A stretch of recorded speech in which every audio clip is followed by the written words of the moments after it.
Hello students, myself Kajal, a member of Aditya Joshi's education team and your biology class 12 mentor. आ जाओ फटाफट से सब live आ जाओ. Hello everyone.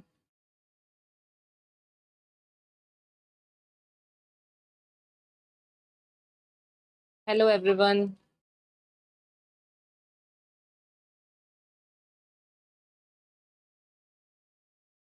हेलो एवरीवन, आ जाओ फटाफट से सब.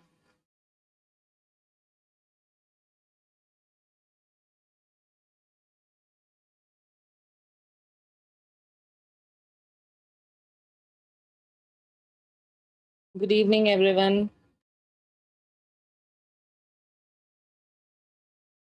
Good evening Prachi.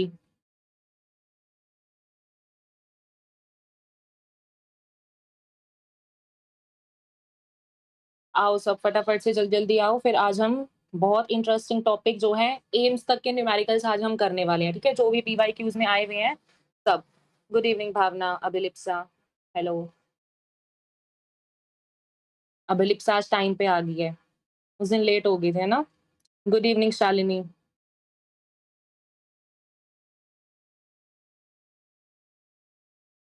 देखो आज हम ना एम्स के न्यूमेरिकल्स करेंगे. ठीक है, जितने भी कॉम्प्लेक्स न्यूमेरिकल्स इस चैप्टर से हो सकते हैं ना, वो आज हम सारे कर देंगे. और ये इस चीज की गारंटी है कि नीट में इससे बाहर जो मैं न्यूमेरिकल कराऊंगी ना, इससे बाहर एक भी न्यूमेरिकल नहीं आ सकता तुम्हारा.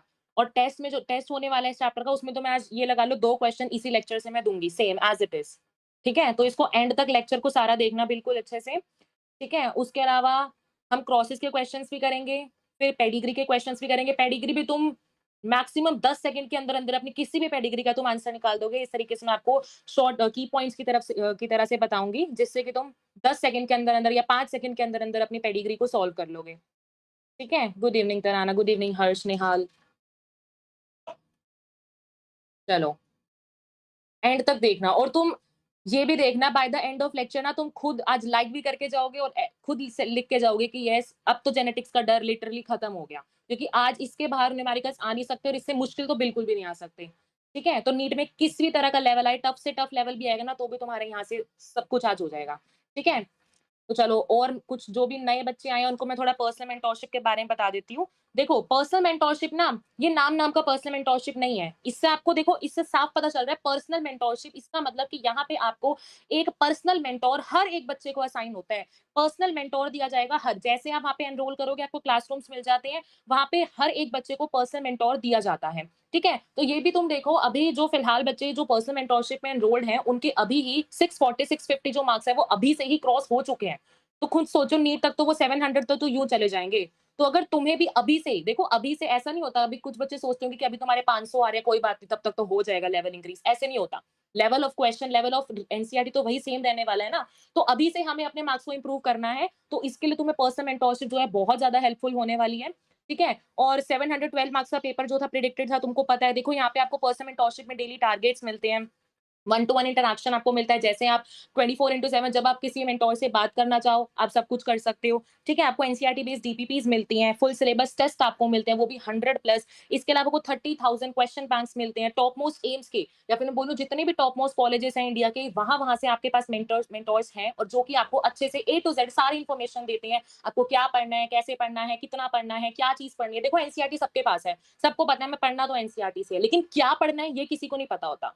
तो वो इंपॉर्टेंट चीज आपको जो है वो मेंटोर बताता है. और 712 मार्क्स का जो पेपर था वो सूर्य प्लस टेस्ट सीरीज से जो इस साल जो पेपर आया था वो एग्जैक्टली आया था. सिर्फ मैं पर्सनल मेंटोरशिप की जो भी टेस्ट सीरीज यहाँ पे की थी, उससे आपका 712 मार्क्स का एग्जैक्टली पेपर प्रिडिक्टेड था. तुम्हें कुछ भी नहीं करना, तुम्हें सिर्फ ऐप पे जाना है और काजल 123 तुम्हें वहाँ पे कोड लगाना है. वहाँ भी तुम्हें सिर्फ पर्सनल मेंटोरशिप का जो प्राइस है सिर्फ और सिर्फ 4000 rupees for the whole year. पूरे साल के लिए तुम्हें 4000 रुपीज में काजल 123 कोड लगाना है. तुम वहाँ पे एनरोल हो जाओगे, और इससे बेस्ट और कुछ भी नहीं हो सकता. ठीक है, एक जगह पे तुम्हें देखो कितनी सारी चीजें मिल रही है. एक चीज नहीं, ये नहीं कह रहे कि तुम्हें सिर्फ एक पर्सनल मेंटोर दे दिया चले गए, नहीं. कितनी सारी चीजें हैं, तुम देखो पॉइंट्स में देखो कितनी सारी चीजें तुम्हें एक ही जगह पे मिल रही है. तो सिर्फ 4000 रुपीज इसका प्राइस है. काजल 123 कोड लगाना है, तुम वहाँ पे ऐप पे जाके एनरोल कर सकते हो.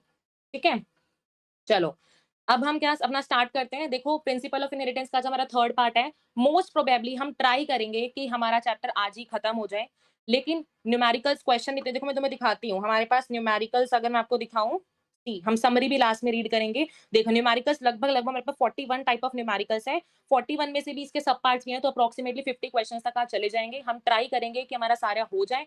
नहीं होता तो कोई बात नहीं, हम एक नेक्स्ट लेक्चर में इसको सारा कंप्लीट कर लेंगे, ठीक है? लिंकेज के तुमने न्यूमेरिकल्स आज तक सुने हैं? सारे लिंकेज के भी न्यूमेरिकल्स कर लेंगे। लिंकेज के सबसे ज़्यादा टफेस्ट न्यूमेरिकल्स लिंकेज वाले से आते हैं, ठीक है? वो भी हम अपने अच्छा से कर लेंगे। और लिंकेज का डायग्राम बहुत बच्चों को कंफ्यूजिंग लगता है, मुझे भी लगता था, लेकिन मैं तुमको बहुत अच्छे से आज समझाऊँगी, ठीक है? एक बार पढ़ोगे ना फिर कभी भूलोगे भी नहीं लिंकेज का जो डायग्राम है, ठीक है? चलो स्टार्ट करें? करें स्टार्ट? गुड इवनिंग डोरामी, रोशनी, ठीक है स्टार्ट करें? एटोज़ क्रिएशन, कोई बात नहीं, चलो अब हम स्टार्ट करेंगे, अब देखना आसानी से, ओके। देखो, देखो पिछले लेक्चर में जिसने पिछला लेक्चर अटेंड किया होगा, उसमें से देखो हमने 8 या 9 टाइप्स के न्यूमेरिकल्स किए थे, उसका मैं देखो स्क्रीनशॉट लाई हुई हूँ क्योंकि वो जो हमने पहले की थे ट्रिक्स, वो हमारी आज यूज़ होंगी, ठीक है? तुम देख सकते हो मोनोहाइब्रिड के लिए हमने क्या यूज़ किया था, हमने 2 की पावर n यूज़ किया था। जिसने पिछला लेक्चर नहीं देखा है, वो भी जाके एक बार ज़रूर देखना, ठीक है? तो फिर देखो वैसे समझ आ जाएँगे, तो मैं साथ-साथ लिंक करके बताती जाऊँगी, लेकिन पिछला लेक्चर भी ज़रूर देखना, ठीक है? तुम वहाँ पे कमेंट्स भी देख सकते हो बच्चों को, इतना अच्छा लेक्चर, इतने अच्छे न्यूमेरिकल्स की ट्रिक्स लगी थी, वहाँ पे तुम देख सकते हो, ठीक है? देखो हमने क्या-क्या रीड किया था, फिर मैंने नंबर ऑफ गैमीट्स का आपको बताया था फॉर्मूला, उसके बाद मैंने आपको बताया था किस तरह से आप अगर 2 कोई अलग तरह का जैसे कि एनसीईआरटी में जो क्रॉस नहीं दी हुआ, उस तरह का कोई अलग सा क्रॉस आ गया, उस केस में आपको ज़ाइगोटिक कॉम्बिनेशन या अपना जो है कैसे निकालना है, वो भी हमने न्यूमेरिकल डिस्कस कर लिया था। फिर मैंने आपको होमवर्क दिया था, वो भी आपने होमवर्क भी सब बच्चों का ठीक था, कमेंट्स में जो-जो करके गए थे सबका होमवर्क ठीक था, ठीक है? तो चलो, अब हम स्टार्ट करते हैं अपने वेरी फर्स्ट क्वेश्चन, ठीक है? ओके। ममता चौधरी दी, प्रीमियम लेक्चर्स भी देख सकते हैं। हाँ, बिल्कुल देख सकते हो और उसके अलावा पर्सनल मेंटरशिप में आपको जो डीपीपी कोर्स है जो कि ₹499 का, वो भी आपको पर्सनल मेंटरशिप वाले बच्चों को बिल्कुल फ्री मिलता है, जिसमें एक चैप्टर के 200-300 क्वेश्चन कराए जाते हैं, ठीक है? चलो देखते हैं। How many types of genotypes, they are asking कि कितने तरह के जीनोटाइप्स जो हैं मेरे पास बनेंगे, will be produced involving the genotypes this and this. एक सेकंड यहाँ पे कैपिटल एफ ऐड कर लो, ठीक है? आपको बताना है कि जब आप इनका क्रॉस कराओगे, एक तरह से ये क्या है? ये एक तरह से क्या है? सेल्फिंग ही तो करा रहे हैं हम, इसी क्रॉस की, इसी के साथ, इसी पेरेंट की, इसी के पेरेंट के साथ क्रॉसिंग कराते हैं, उसको हम सिंपली बोलते हैं सेल्फिंग। अब तो मुझे ये बताओ, देखो क्वेश्चन में दे रखा है ये, क्वेश्चन में गिवन है हमें इसके बारे में, ठीक है? अब मुझे ये बताओ, मैंने तुम्हें पिछले लेक्चर में बताया था, पहले हम ईज़ी से स्टार्ट करेंगे, बढ़ते कॉम्प्लेक्स न्यूमेरिकल्स तक आ जाएँगे, ठीक है? पहले हम ईज़ी से स्टार्ट कर रहे हैं। ये देखो, पहले मुझे बताओ इस वाले पेरेंट में तुम्हें कितने हाइब्रिड या फिर कितने तुम्हें हेटेरोज़ाइगोट पेरेंट्स दिख रहे हैं? उसी से हमने अपना फॉर्मूला बनाया था। देखो यहाँ पे पूछा हुआ है जीनोटाइप, जीनोटाइप का फॉर्मूला मैंने आपको क्या बताया था? देखो जीनोटाइप का फॉर्मूला मैंने आपको स्टार्टिंग में बताया था। जीनोटाइप के लिए फॉर्मूला होता है आपके पास 3 की power raise to the n, ठीक है? 3 की पावर हम n करते हैं तो हमारे पास जीनोटाइप का फॉर्मूला आ जाता है, जो कि हम पिछले लेक्चर में मैंने आपको बताया था, ठीक है? अब देखो इसमें तुम्हारे पास कितने तुम्हें हेटेरोज़ाइगोट्स दिख रहे हैं? बताओ कितने हेटेरोज़ाइगोट्स दिख रहे हैं? रियाज़ 2 हाइब्रिड्स, 2 हाइब्रिड्स हैं। डोरामी 3 है ना? देखो 1, देखो ये हो गया मेरे पास 1, ये हो गया 2, ये हो गया 3, 3 तरह के दिख रहे हैं ना मुझे। और जितने मेरे पास, अब देखो ये मेरे पास 3 तरह के मुझे क्या हेटेरोज़ाइगोट्स दिख रहे हैं। इसका मतलब ये क्रॉस कैसा है? ट्राई हाइब्रिड क्रॉस है। और ट्राई हाइब्रिड क्रॉस में जीनोटाइप्स का फॉर्मूला क्या था? देखो जीनोटाइप्स का जनरल फॉर्मूला होता है ये। एन का मतलब होता है कि तुम्हारे पास कौन से टाइप का क्रॉस है, या फिर सिंपली बोलो कितना कौन सा तुम्हारा जो है हेटेरोजाइगोट, या कितना कौन सा तुम्हारा कौन सा क्रॉस है, मोनो हाइब्रिड है, डाई हाइब्रिड है, ट्राई हाइब्रिड है, कौन सा? तो यहाँ पे 3 की पावर 3 पुट नहीं करोगे डायरेक्टली, 3 की पावर डायरेक्टली 3 पुट करो, तुम्हारे पास जो है आंसर जो है आ जाएगा डायरेक्टली। कितने तुम्हारे पास जीनोटाइप्स बन रहे हैं, तो आपके पास आंसर आ जाएगा सीधा सीधा 27, सीधा सीधा आंसर आ जाएगा, ठीक है? रियाज, अच्छा ठीक है, कोई बात नहीं। हाँ मैंने वो अभी ठीक करा है, कोई बात नहीं, कंफ्यूजन होगी, ठीक है? तो इस तरह से हम निकालते हैं 9, तराना 9, 9 कैसे बोल रहे हो? 3 की पावर स्क्वायर नहीं करना, 3 का पावर क्यूब करना है। ठीक है? ये तो था बिल्कुल सिंपल न्यूमेरिकल जो हमने पिछले लेक्चर में किया था। ठीक है? चलो अब देखो यहाँ पे लिख रखा है how many different type of गैमीज can be produced by F1 progeny resulting from this cross. अब देखो यहाँ पे आपको क्या करना है, इस क्रॉस आपको, ये मैंने दोनों अलग-अलग पेरेंट्स का मैंने क्रॉस कराया। अब पूछ रहे कितने तरह के मेरे पास गैमीट्स बनेंगे। पहले तो ये देखो, जब हमने अपना नॉर्मल एनसीईआरटी के डाई हाइब्रिड क्रॉस की बात की थी, हमने वहाँ पे पेरेंट लिए थे या तो ये, या तो हमने पेरेंट लिए थे ये। इसकी हम जो गेमीट्स बनाते थे, इसका गेमीट इससे आता था, इसका गेमीट ये आ जाता था, इसका ये आता था, इसका ये आता था। जिसने पहले लेक्चर से अटेंड किया उसको अच्छे से समझ आ गया होगा। ठीक है? तो क्या होता था, इनके जो गेमीट्स है ना वो ये आते थे। अब इस केस में गेमीट क्या आ जाएगा, ए से ए गेमीट आ जाएगा। ठीक है? सॉरी यस, ए से हमारे पास क्या हो जाएगा, ए गैमीट आ जाएगा। बी से हमारे पास फिर क्या आ जाएगा, बी से बी गैमीट आ जाएगा। सी से हमारे पास फिर से सी गैमीट आ जाएगा। ठीक है? एक सेकंड, क्या हो रहा है, यस, बी से हमारे पास फिर बी गैमीट आ जाएगा, सी से सी गैमीट आ जाएगा। इस तरह से मैं आपको सिंपल सा यहाँ पे बोलूं, ये देखो हमारे पास क्या क्या पेरेंट्स आएंगे यहाँ पे। देखो यहाँ पे जब मैं इसका प्रोजनी, जब मैं इसका मेन गैमीट बोलूं तो क्या आएगा, ए, इसका जो कैपिटल ए था, देखो इससे मेरे पास आया ए। अरे यार क्या हो रहा है, ये देखो ए आया। ठीक है? इससे मेरे पास आया फिर से रुको मैं इसको नहीं यहाँ बताती हूँ, ये देखो।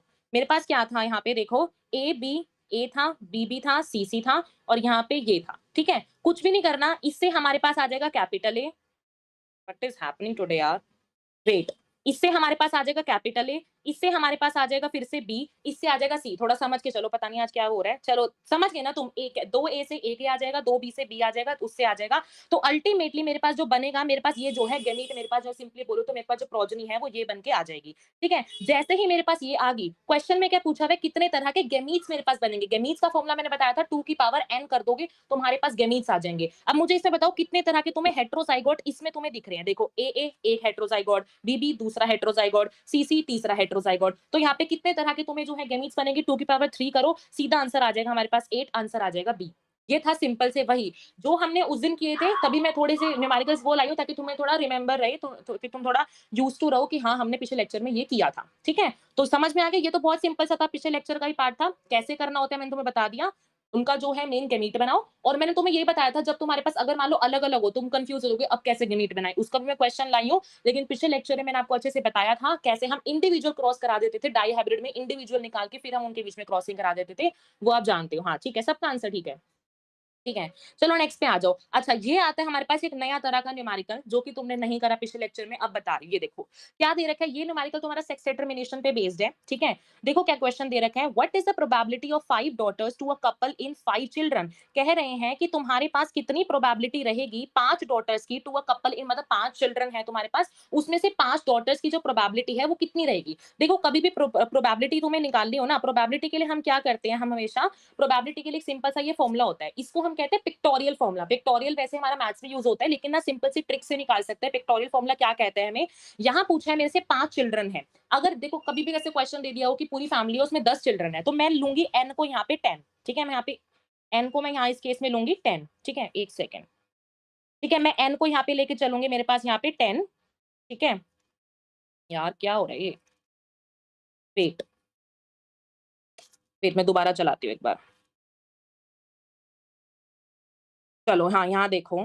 एन को मैंने मान लो यहाँ पे लेके चला 10। मैं इसको यहाँ ही बताती हूँ।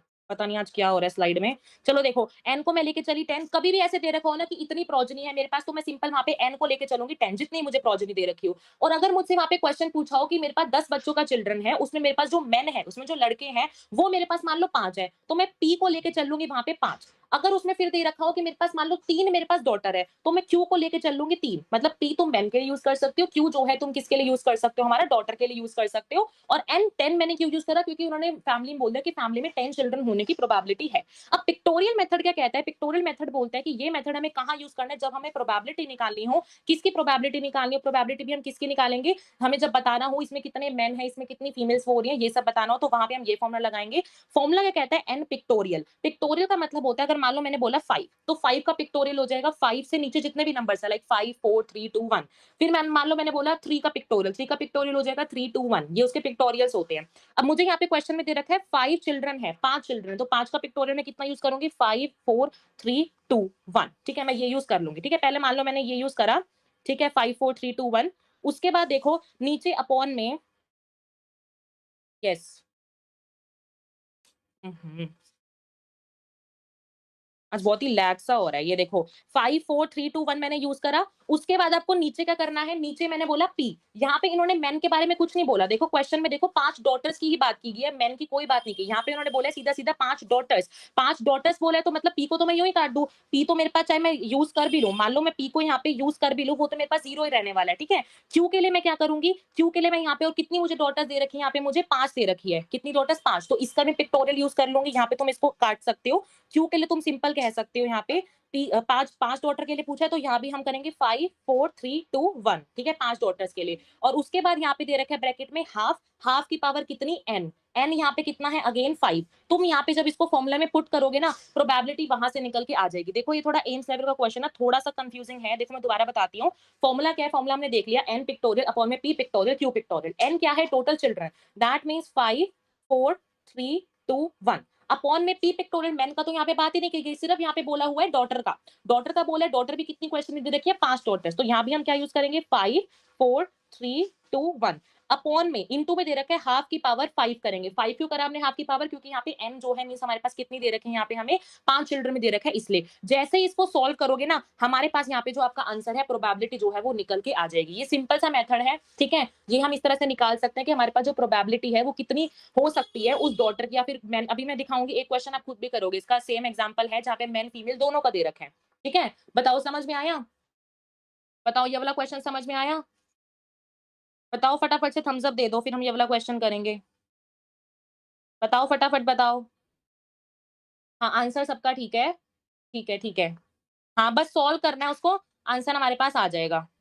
ठीक है, हाँ, ठीक है, सबको क्लियर हो गया, ओके। अभी इसका सेम सेम मैं कराऊँगी, ठीक है? उसका आंसर तुम खुद ही बताओगे, ठीक है? चलो नेक्स्ट क्वेश्चन देखो, यहाँ दे रखा है, इन अ कलर्ड एंडोस्पर्म, यहाँ पे लिख रखा है अगर मान लो मेज़ है, उसमें जो कलर्ड एंडोस्पर्म है ना, वो डोमिनेंट है आपका कलरलेस सी, मतलब जो कैपिटल सी है, वो सी के ऊपर क्या है? डोमिनेंट है, and full endosperm R is dominant over shrunken, और जो फुल आर वाला है मेरे पास, वो डोमिनेंट है मेरे पास, वो डोमिनेंट है किसके ऊपर मेरे पास? श्रंकन वाले, दैट इज़ स्मॉल आर के ऊपर। When a dihybrid of F1 generation were test cross, it produced 4 phenotypes, कि जब आपने इसका क्रॉस कराया तो आपको ये 4 तरह के आपके पास जो है phenotypes जो है वो आपके पास वो मिले।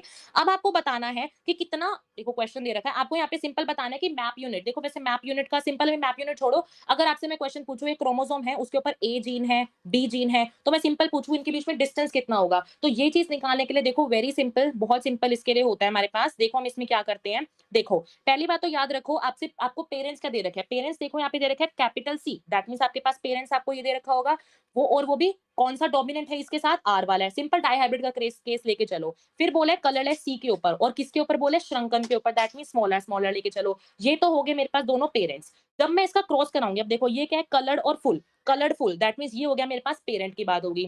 फिर दे रखा है हमारे पास कलरलेस और मेरे पास श्रंकन, दैट मींस ये भी मेरे पास पेरेंट का हो गया। और जब भी मुझे डिस्टेंस निकालना हो ना दो जीन्स के बारे में, कभी वैसे क्वेश्चन आ जाए कि डिस्टेंस बताओ कि नहीं दो जीन्स के बारे में, तो वहां पे हम क्या होता है, वहां पे हमारे पास ना फॉर्मूला होता है, हम लिंकेज भी अभी स्टडी करेंगे, हमारे पास फॉर्मूला होता है recombinants, number of recombinants upon में टोटल प्रोजेनी इनटू 100, ये हमारे पास होता है। 100 हम तब यूज करते हैं जब हमें परसेंटेज निकालनी हो, अदरवाइज हम सिंपल सा फॉर्मूला यूज करेंगे। 100 अभी के लिए काट दो, ठीक है? तो हमारे पास क्या है? नंबर ऑफ रिकॉम्बिनेंस अपॉन में टोटल कितनी है। अब यहाँ पे रिकॉम्बिनेंस कितने तुमको दिख रहे हैं? 9, यहाँ पे रिकॉम्बिनेंस मेरे को 9 दिखे, और टोटल कितने हैं? टोटल इनको ऐड करो, जितना आपके पास टोटल आएगा अपॉन में वो करो, जैसे इसको सॉल्व करोगे आपके पास यहाँ पे आंसर आ जाएगा। सिंपल सा होता है। जब भी आपको इस तरह के ना क्वेश्चन बहुत ज्यादा आते हैं, मैं आज एक काम करूंगी, डीपीपी में एक क्वेश्चन डालूंगी सेम तरह का, ऐसे देखो याद करना है, पहले क्वेश्चन पढ़ो, क्या चीज तुम्हारे पास डोमिनेंट है, क्या चीज तुम्हारे पास रिसेसिव है, पेरेंट्स को ढूंढो उनमें से, पेरेंट्स जैसे ही मिल गए, बचे हुए जो होते हैं वो रिकॉम्बिनेंस होते हैं, रिकॉम्बिनेंस लिखो अपॉन में टोटल लिखो, अगर परसेंटेज दे रखी तो इनटू 100 कर दो, डायरेक्टली आपके पास जो आंसर है वो आ जाएगा।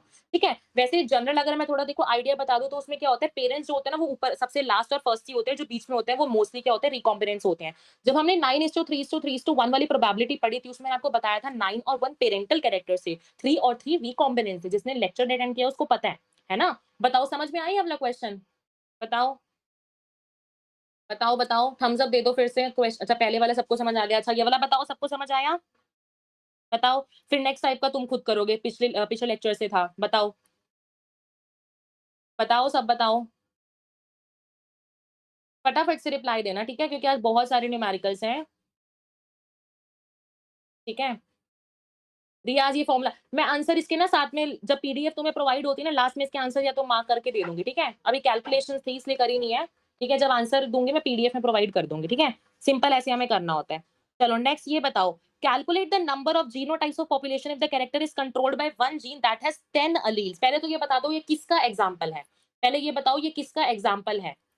10 अलील्स कंट्रोल कर रही है, 1 नहीं, 2 नहीं, किसका एग्जांपल है? डेफिनिटली मल्टीपल एलिलिज्म का एग्जांपल है, मल्टीपल एलिलिज्म। और मैंने पिछले लेक्चर में बताया था मल्टीपल एलिलिज्म के केस में तुम्हारे पास जीनोटाइप और फिनोटाइप निकालने का फॉर्मूला बताया था। अगर वो फॉर्म तुम रिवीजन करके आए हो तो वहां से डायरेक्टली तुम्हें फॉर्मूला याद होगा, अदरवाइज नहीं होगा। बताओ, बताओ एक बार इसका आंसर बता दो।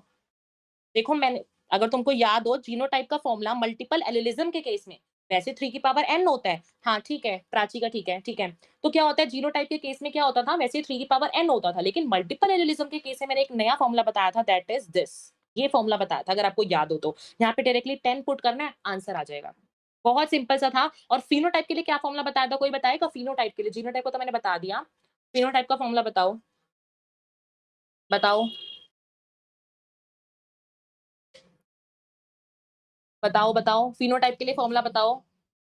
फिर मैं नेक्स्ट क्वेश्चन पे आती हूँ। ये भी क्वेश्चन तुम्हारा पिछले लेक्चर का है। देखो, यहाँ दे रखा है what is the percentage of hybrid characters for both the parents. Hybrid characters है दोनों पेरेंट्स का, दैट मींस वो भी डाई हाइब्रिड क्रॉस के अंदर पूछ रहे हैं। जैसे कि एग्जांपल ले लो वहां पे राउंड वाले का, जो हमें एनसीईआरटी में दे रखा है वही उसी वाले पे आते हैं। यहाँ दे रखे percentage of hybrid characters for both, दोनों के लिए आपके पास। हाँ तराना का ठीक है, n+1 बिल्कुल ठीक है, रिविजन करके आयो, वेरी गुड। तो क्या है, डाई हाइब्रिड क्रॉस के लिए आपको हाइब्रिड कैरेक्टर बताना है दोनों के लिए। तो क्या पूछ रहे हैं, इसका मतलब आपसे इसकी प्रोबेबिलिटी पूछ रहे हैं, और इसकी प्रोबेबिलिटी निकालने के लिए मैंने बहुत अच्छे से बताया था कि वहां पे आपको क्या याद रखना है, आपको सिर्फ एक रेशियो याद रखनी है, 1:2:1। डायरेक्टली ये क्या है आपके पास 2, अगेन वाई वाई कितना होता है 2, करोगे 4/16 इसकी रेशियो आ जाएगी, मार्क करोगे 1/4 आपके जो है आंसर आ जाएगा। ठीक है, ये सेम तरह का आप कर सकते हो। चलो इस वाले पे आ जाओ, ये एक नया तरह का क्वेश्चन आया है।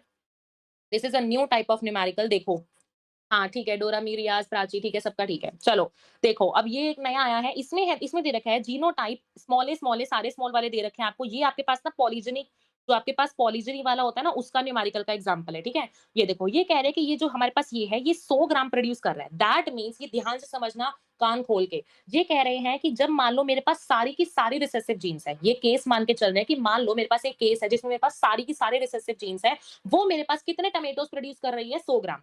ठीक है, और कह रहे हैं कि जब मेरे पास सारी की सारी कैपिटल, सारी की सारी डोमिनेंट जीन है, उस टाइम पे मेरे पास जो जीनोटाइप प्रोड्यूस हो रहा है वो हो रहा है 160 ग्राम। तो दैट मींस एक इन्होंने रेंज दे दी कि जब मेरे पास सारे रिसेसिव और जब मेरे पास सारे डोमिनेंट है, तो मेरी जो प्रोबेबिलिटी है वो 100 से 160 के बीच में लाई कर रही है। पहली बात तो ये समझो।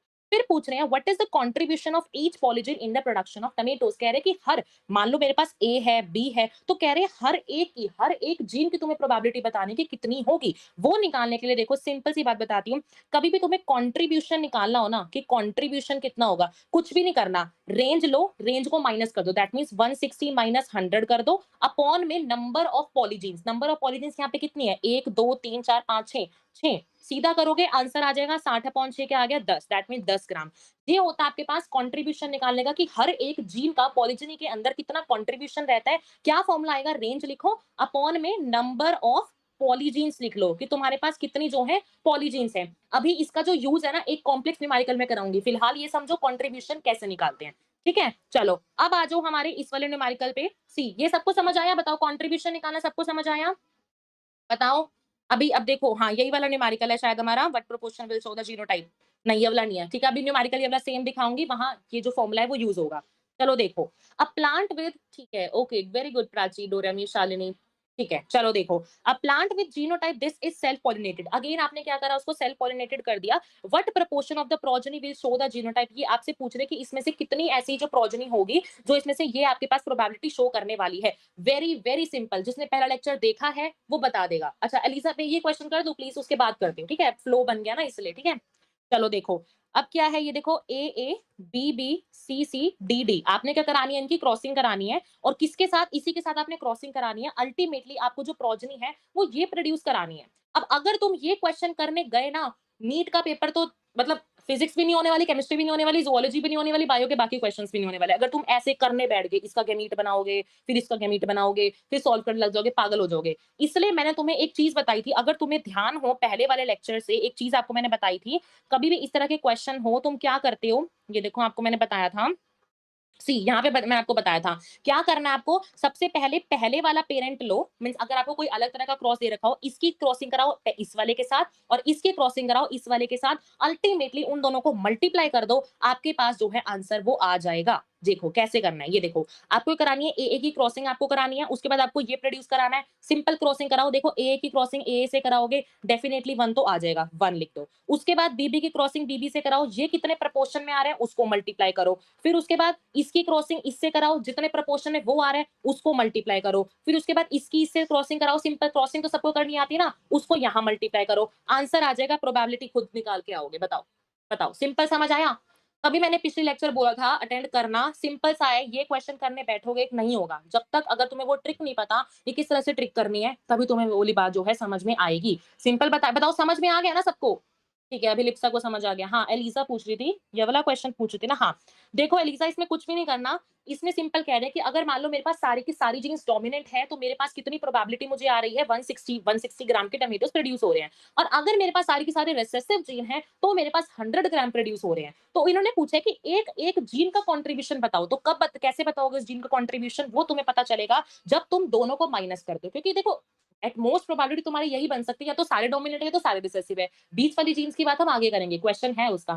ठीक है? तो कैसे कंट्रीब्यूशन निकालना है? हर एक जीन का माइनस करो अपॉन में नंबर ऑफ पॉलीजीन्स। यहाँ पे तुम्हें कितनी पॉलीजीन्स मिल रही है? 6 तरह की ना, ए, बी, सी, सी। तो इस तरह से हमने क्या करा, इसको सॉल्व करा, आपको समझ में आ गया होगा। ठीक है?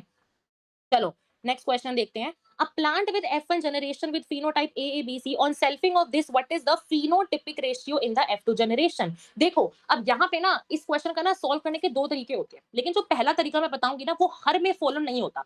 जैसे कि मान लो यहाँ पे तुम्हें दे रखा है, यहाँ पे दे रखा है एक कैरेक्टर, यहाँ पे तुम्हें ना बीबी, देखो कैपिटल बी स्मॉल बी दे रखा है, यहाँ पे तुम्हें एक कैरेक्टर मींस मोनोहाइब्रिड की बात हो रही है। तो तुम यहाँ पे क्या करोगे? अधिकतर ना फिनोटाइपिक रेशियो पूछे तो 3:1 लगाओगे, बट हाँ, इसका आंसर है भी सही, मतलब 3:1 ही आएगा।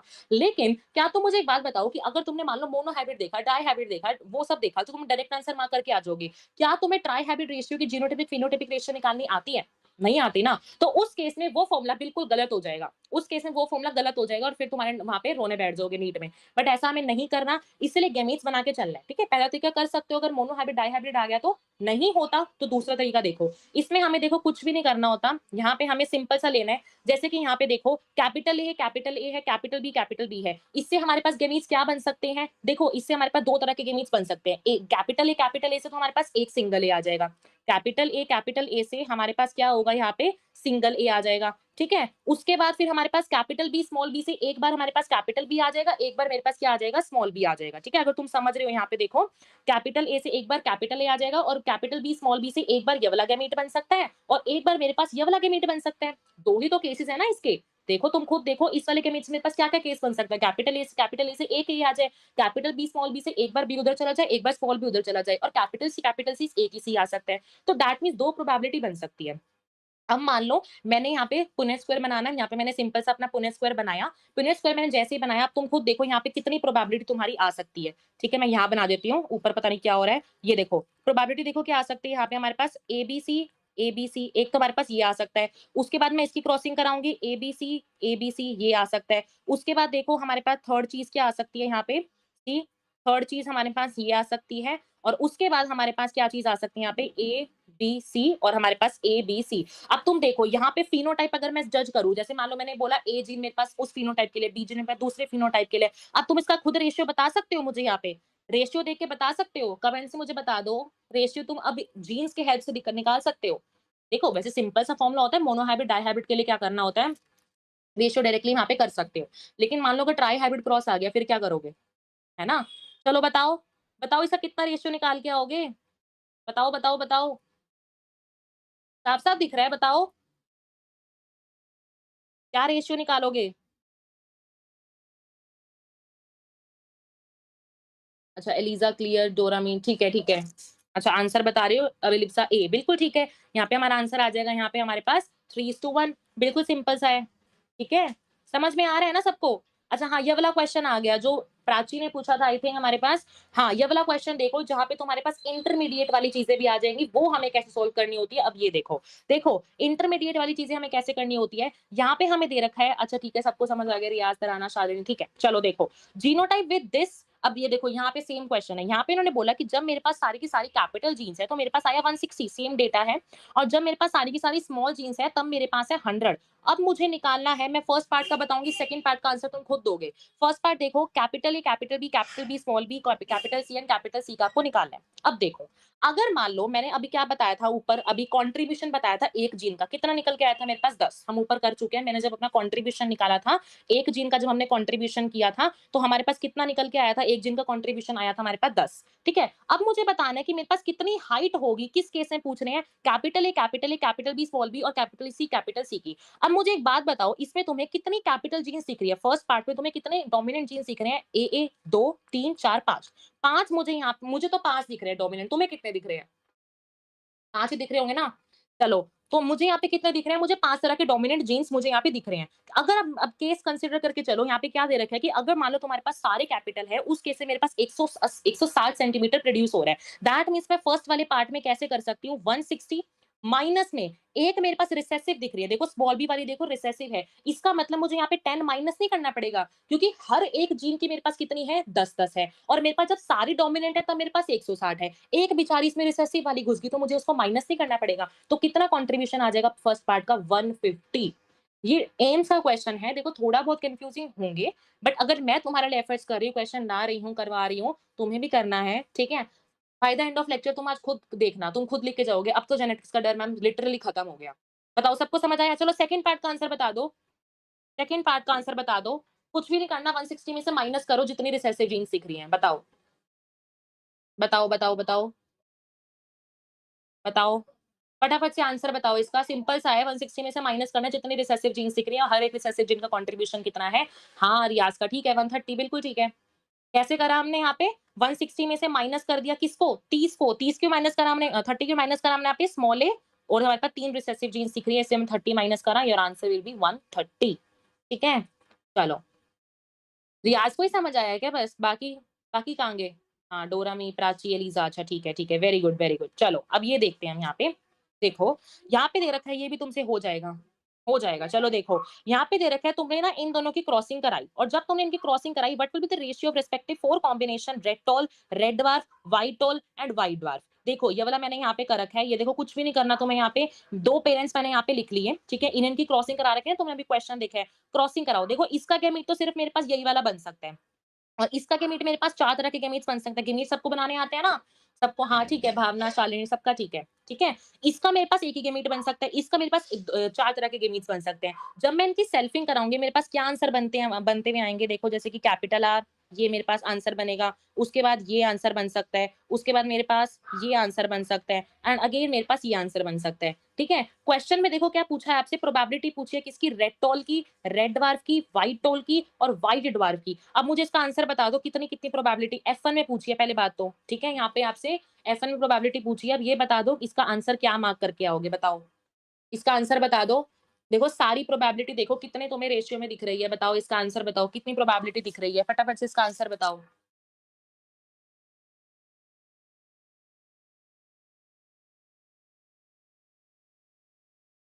बताओ, 11th क्वेश्चन का बताओ,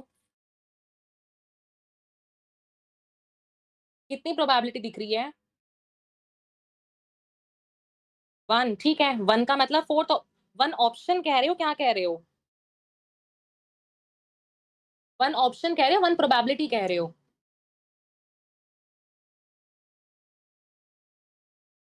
ए ऑप्शन।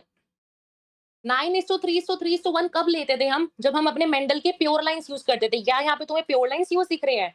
अच्छा हाँ, अभिलिप्सा 4th ऑप्शन, अच्छा 1 प्रोबेबिलिटी कह रहे हो आई थिंक।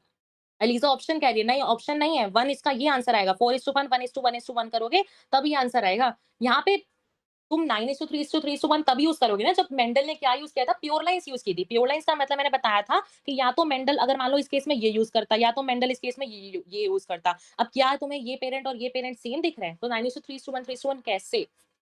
हाँ, प्राची का, अच्छा 1 रेशियो, हाँ ठीक है, अब ठीक है। तो 4:4:4:4 करो, your answer will be right. ठीक है? चलो नेक्स्ट बताओ।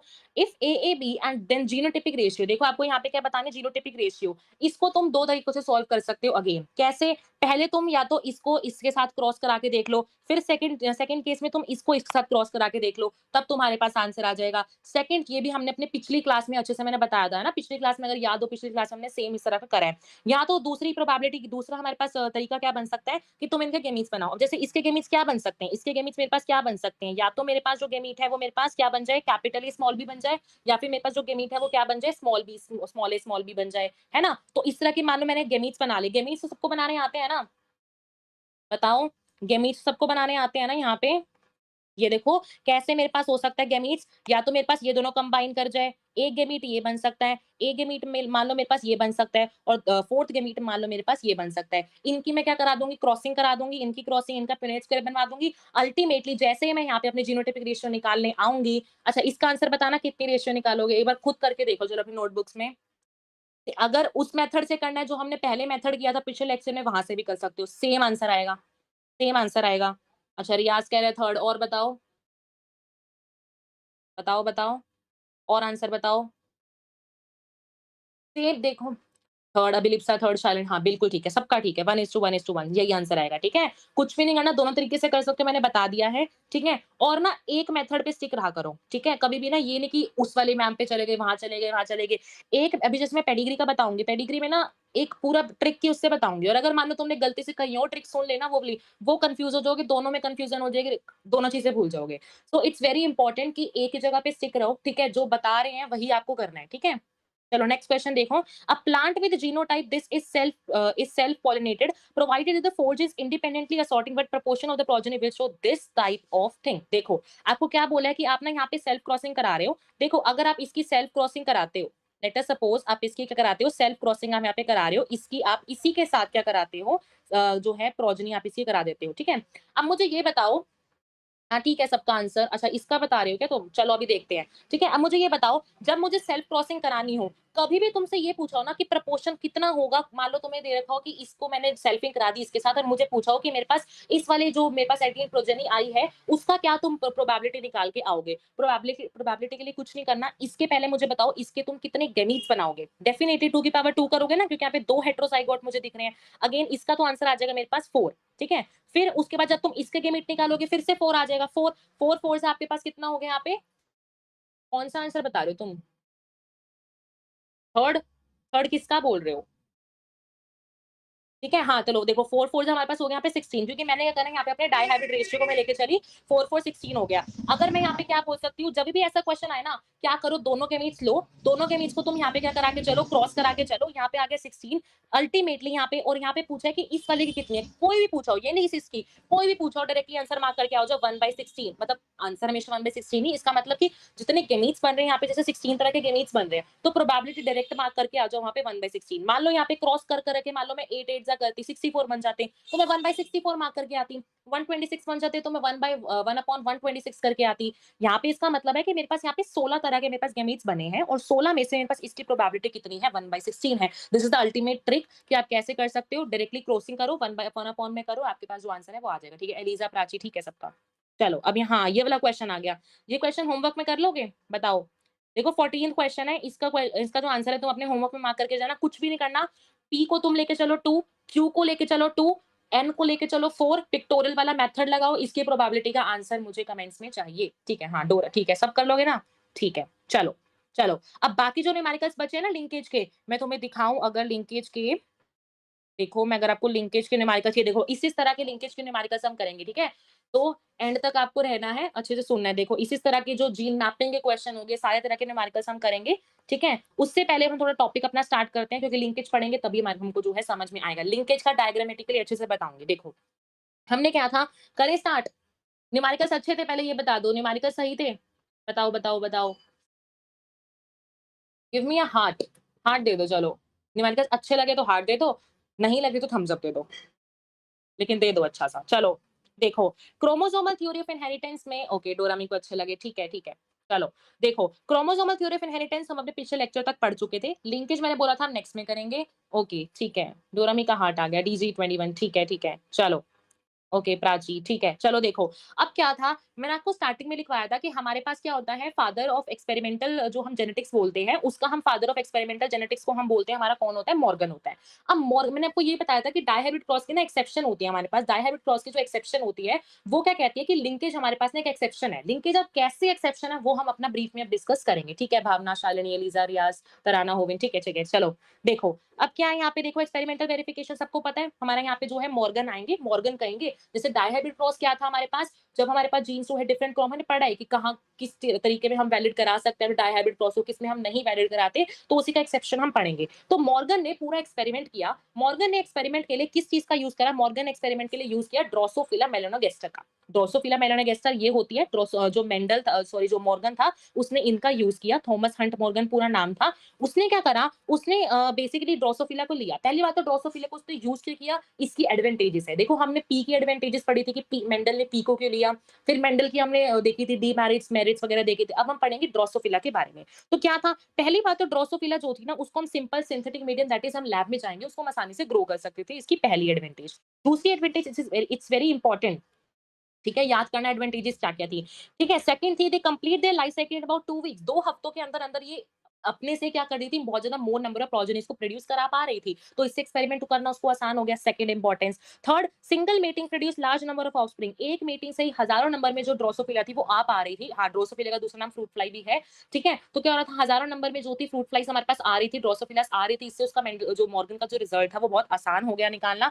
Fourth, there was a clear differentiation of sexes and male and female. Male और फीमेल के बीच में हम अच्छे से डिस्टिंग्विश कर पा रहे थे, वो हर्माफ्रोडाइट्स नहीं थे, ठीक है? That means you can clearly distinguish that who is female and who is male, ठीक है? Also it has many types, ये थी फोर्थ। और फिफ्थ क्या है कि ये जो है हेरिडिटरी वेरिएशन दिखा रहा था, जिसको आप लो पावर माइक्रोस्कोप, कौन से माइक्रोस्कोप से? लो पावर माइक्रोस्कोप से भी आप देख पा रहे थे, ठीक है? चलो ये क्वेश्चन दूँगी, हमको बता दिया मैंने।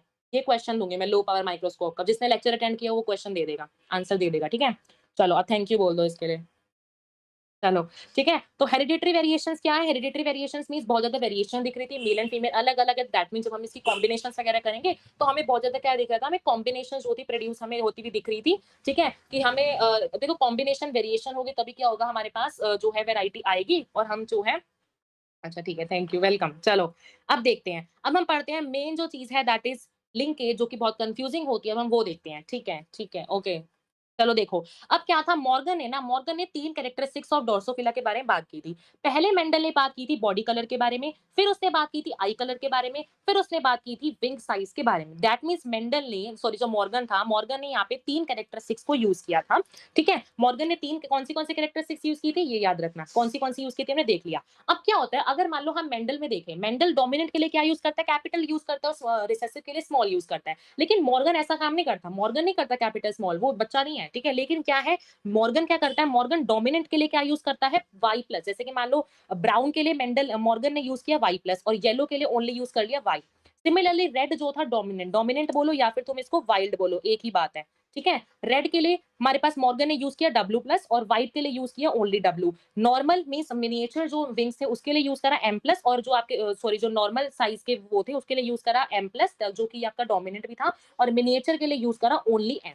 पहली बात तो जो ये नोटेशंस है अच्छे से आपको समझनी चाहिए कि कौन-सी आपकी किस चीज़ के लिए यूज़ होती हैं या आप कन्फ्यूज़ होते हो फिर आपको समझ में नहीं आती, ठीक है? अब देखो, सबसे पहली बात जो हम यहाँ पे डायग्राम पढ़ते हैं, इस डायग्राम से एक-एक चीज़ आपको समझ में आएगी। देखो, मॉर्गन ने बोला कि जो भी जीन्स हमारे ड्रोसोफिला के अंदर होती है ना, अब ना ध्यान से समझ लो, ठीक है? बिल्कुल ध्यान से समझ लो, थोड़ा-सा कन्फ्यूज़िंग टॉपिक है, एक बारी में समझ आ जाना चाहिए, ठीक है? 10 मिनट लगेंगे, ये पूरा टॉपिक हो जाएगा, ठीक है? अब देखो, क्या है हमारे पास सबसे पहले हम देखो 2 क्रॉसेस दे रखे हैं एनसीईआरटी में, लेकिन हम पहले क्रॉस नंबर 1 की बात करेंगे, क्रॉस नंबर 2 इतना इंपॉर्टेंट नहीं है, वहाँ पे सिर्फ हम कॉम्बिनेशंस देख लेंगे, that is more than sufficient.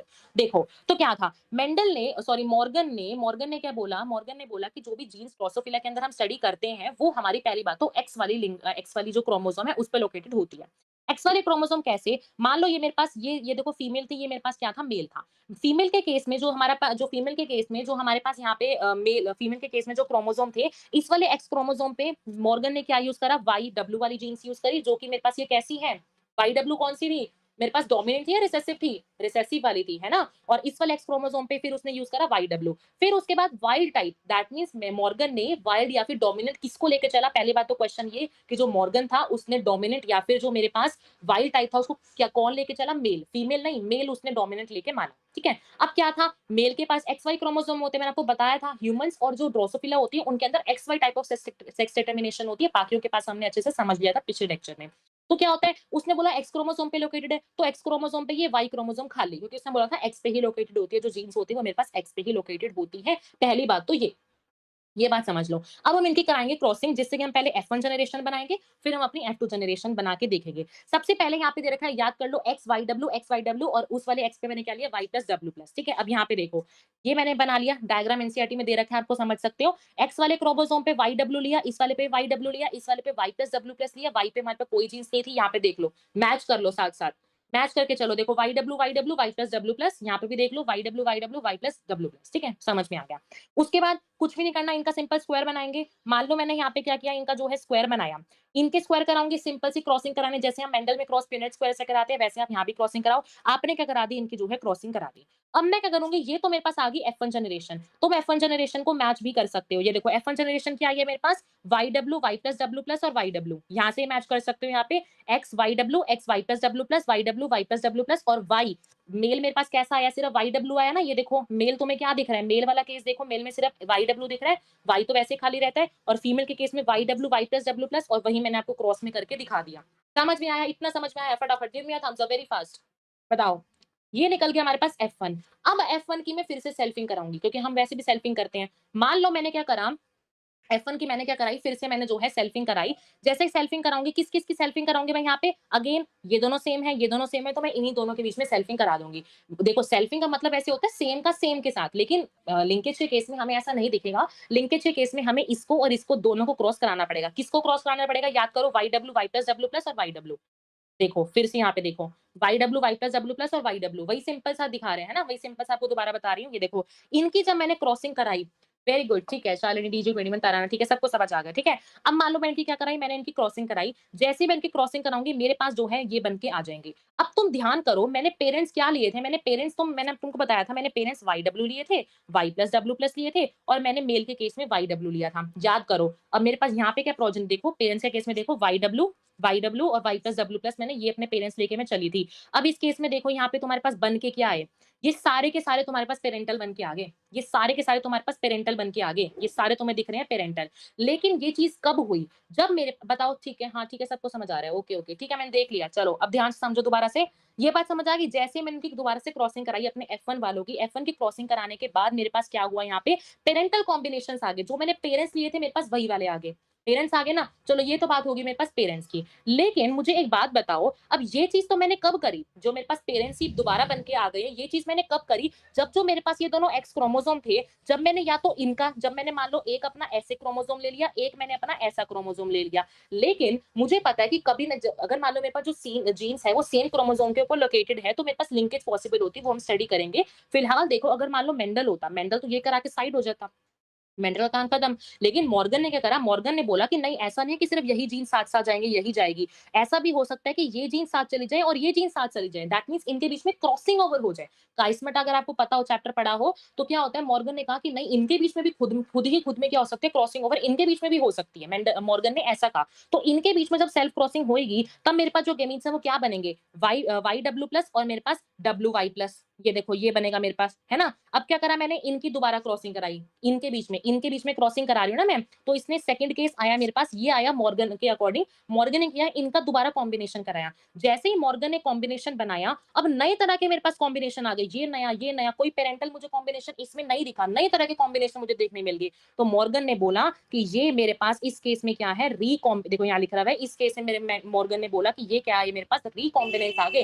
That means कि अगर मान लो किसी केस में मेरे पास जो सेम जीन, सेम क्रोमोसोम पे जो जीन्स लोकेटेड है, अगर मान लो वो क्रॉसिंग ओवर कर दे, तो उस केस में मुझे जो है रिकॉम्बिनेंस दिखने मिल जाएंगे, पेरेंटल नहीं, मुझे नए तरह के कॉम्बिनेशन दिखने मिल जाएंगे। इसी को मॉर्गन ने क्या बोला कि मेरे पास रिकॉम्बिनेंस जो थे वो अपीयर हो गए। बताओ, क्रॉस सबको समझ आया? देखो आप यहाँ से भी देख सकते हो, ये देखो यहाँ पे देखो, जब हमने यहाँ पे अपने पेरेंटल वाले कराए, पेरेंटल वाले जो आप यहाँ पे खुद चेक कर सकते हो F1 वाले केस में, रिकॉम्बिनेट में देखो चेक करो, YW plus Y plus W, ये देखो वही वाले सारे कॉम्बिनेशन है, तुम यहाँ पे मैच कर सकते हो, ठीक है। मैच करके देखना, सेम तरह के जो एनसीईआरटी में दे रखे हैं, ये देखो ये सारे मेरे पास क्या है, ओहो, यस, ये जो मुझे सारे दे रखे हैं, ये मेरे पास क्या बन के आ गए, यहाँ पे रिकॉम्बिनेंस जो थे वो बन के आ गए। ये मेरे पास क्या बन के आ गए, यहाँ पे रिकॉम्बिनेंस बन के आ गए। चेक भी कर सकते हो, जैसे देखो YW प्लस है, YW प्लस मुझे यहाँ मिला होगा, है ना, देखो YW प्लस यहाँ मिला। तो इस तरह से चेक करोगे ना, 4 क्रोमोसोम दे रखे हैं, चारों के मैंने रिकॉम्बिनेंट बना के दे दिए, सारे तुम्हें रिकॉम्बिनेंस वहाँ पे मिल जाएंगे। वेरी गुड, तुम्हें एक बारी में समझ आ गया, बहुत अच्छा, ठीक है। चलो अब हम पढ़ते हैं कि एनसीईआरटी में जो हमें ये जो दे रखा है हमें यहाँ पे, कि इतने परसेंट मिलता है, इतने परसेंट मिलता है, ये एक्चुअल में है क्या।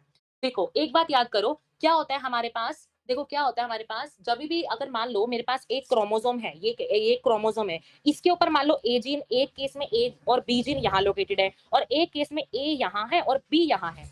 जितना ज़्यादा 2 जीन्स के बीच में डिस्टेंस होगा ना, जितना ज़्यादा 2 जीन्स के बीच में डिस्टेंस होगा, उतना ज़्यादा चांस होता है क्रॉसिंग ओवर का। पहला पॉइंट यहाँ से लिख सकते हो, जितना ज़्यादा डिस्टेंस उतना चांस होगा क्रॉसिंग ओवर का। पहला पॉइंट ये लिख लो, लिंकेज के लिए पहला पॉइंट ये, जितना ज़्यादा डिस्टेंस होगा, उतना ज़्यादा चांस होगा क्रॉसिंग ओवर का। क्योंकि देखो अगर मान लो 2 जीन्स बहुत चिपक-चिपक के बैठी है, वो जीन्स कहेंगी कि मैं अलग नहीं होंगी, मैं क्रॉसिंग ओवर से अलग नहीं होना चाहती, मैं बिल्कुल साथ-साथ होके चलना चाहती हूँ। और अगर कोई जीन्स साथ-साथ होके चलना चाहेगी, तो वहाँ पे पैरेंटल कॉम्बिनेशन बढ़ जाएगा और रिकॉम्बिनेशन की जो प्रोबेबिलिटी है, वो बिल्कुल कम हो जाएगी। पेरेंटल क्यों बढ़ा? लिंकेज की वजह से। लिंकेज क्यों नहीं हो पाई? क्योंकि जीन्स पास पर लोकेटेड थी और जितना पास जीन्स लोकेटेड होंगी उतना क्रॉसिंग ओवर का चांस जो है वो कम हो जाएगा। ठीक है? अब मान लो अब जैसे फर्स्ट केस देखो, इसमें देखो तुम्हारे पास जीन्स कितनी पास-पास है और इस केस में देखो जीन्स थोड़ी-सी दूर-दूर है ना? और देखो अब इस वाले केस में देखो तुम्हारे पास जब जीन्स पास-पास है तो यहाँ पे देखो पेरेंटल कितना ज़्यादा है और रिकॉम्बिनेंट कितना 1.3% आया। क्यों ऐसा हुआ? क्योंकि यहाँ पे क्या हुआ, लिंकेज जो है हुई तो है, लिंकेज तो हुई है क्योंकि सेम जीन्स सेम क्रोमोसोम के ऊपर जीन लोकेटेड है, लेकिन उतनी ज़्यादा नहीं हो पाई जितनी इस केस में हुई है। देखो इस केस में देखो तुम्हारे जो जीन्स है कितनी फार लोकेटेड है और जितना ज़्यादा तुम्हारे पास लोकेटेड जो जीन्स है वो दूर-दूर होंगी, उतना ज़्यादा तुम्हारे पास देखो रिकॉम्बिनेशन की प्रोबेबिलिटी इससे कंपैरेटिवली बढ़ गई है। ठीक है? तुम यहाँ पे कह सकते हो, अब इस केस में लिंकेज ज़्यादा हुई लेकिन रिकॉम्बिनेशन कम हुई। तो सेकंड पॉइंट यहाँ से कह सकते हो, लिंकेज जितना ज़्यादा होगा, उतना कम तुम्हारे पास रिकॉम्बिनेशन होगा। सेकंड पॉइंट ये बना सकते हो, linkage is inversely proportional to your recombination and distance is directly proportional to crossing over. और जितना ज़्यादा क्रॉसिंग ओवर होगा, ये भी तुम लिख सकते हो थर्ड पॉइंट में, जितना ज़्यादा क्रॉसिंग ओवर होगा, जितना ज़्यादा तुम्हारे पास क्रॉसिंग ओवर होगा, उतना ज़्यादा तुम्हारे पास क्या होंगे, रिकॉम्बिनेस जो बनने की जो प्रोबेबिलिटी है वो बढ़ेगी। तो इस तरह से हमारे पास क्या होता है, ये सारी जो चीज़ें हैं वो चलती हैं। ठीक है? ये याद रखना, क्रॉस भी इतना इंपॉर्टेंट नहीं है, ठीक है? सिंपल सा इसमें बस डेटा याद रखना है कि कितना इसका किसका डेटा है, वो चीज़ जो होती है वो मेन इंपॉर्टेंट होती है। बताओ। बताओ समझ में आ गया लिंकेज? लिंकेज तुम यहाँ से पढ़ सकते हो, लिंकेज एक्चुअली में होता क्या है कि 2 जीन्स का साथ-साथ जो है प्रोजेनी के अंदर साथ-साथ जो है 2 जीन्स का चले जाना, मीन्स अलग-अलग ना होके साथ-साथ चले जाना, वो होता है आपके पास एक्चुअल में लिंकेज। लिंकेज सिंपली क्या हो सकती है, फिजिकल एसोसिएशन होती है 2 जीन्स की, ठीक है? रिकॉम्बिनेशन मैंने आपको बता दिया, रिकॉम्बिनेशन क्या होता है, दैट मीन्स रिकॉम्बिनेशन का मतलब होता है कि नॉन पैरेंटल जनरेशन का आना। पैरेंटल तो लिंकेज से आ गई, ठीक है? लेकिन non parental generation that means recombinants की वहाँ पे वो बात कर रहे हैं। ठीक है, सबको समझ आ गया, ओके। अब देखते हैं यहाँ पे थोड़े-से और पॉइंट्स, ये देखो, अगर मान लो मेरे पास एक क्रोमोसोम है, इस पे ए ग्रुप है, बी है, सी है, डी ठीक है, सबको समझ में आ गया, ओके, ओके, ठीक है। चलो, अब यहाँ पे देखो, यहाँ पे क्या है मेरे पास, मान लो 4 जीन्स मेरे पास यहाँ पे लोकेटेड है, ठीक है? रियाज़ मैं अभी देखती हूँ, अभी देखती हूँ, मैं एक बार ये बता दूँ, देखो। देखो यहाँ पे क्या है मेरे पास, यहाँ पे मान लो एक क्रोमोसोम के ऊपर जो जीन्स है वो लोकेटेड है। ये जो जीन्स मेरे पास जो लोकेटेड है, इसको हम बोलते हैं एक लिंकेज ग्रुप, ठीक है? एक लिंकेज ग्रुप। जितनी आपकी बॉडी में जितने पेयर्स ऑफ, मैं सिंपली बोलूँ, जितने पेयर्स आपकी बॉडी में जो है लोकेटेड होंगे आपके क्रोमोसोम के, उतने हम कहते हैं कि हमारे पास क्या होगा, लिंकेज ग्रुप्स होते हैं। अगर मान लो मैं आपसे पूछूँ, ह्यूमन्स के अंदर मुझे कितने लिंकेज ग्रुप्स मिलेंगे?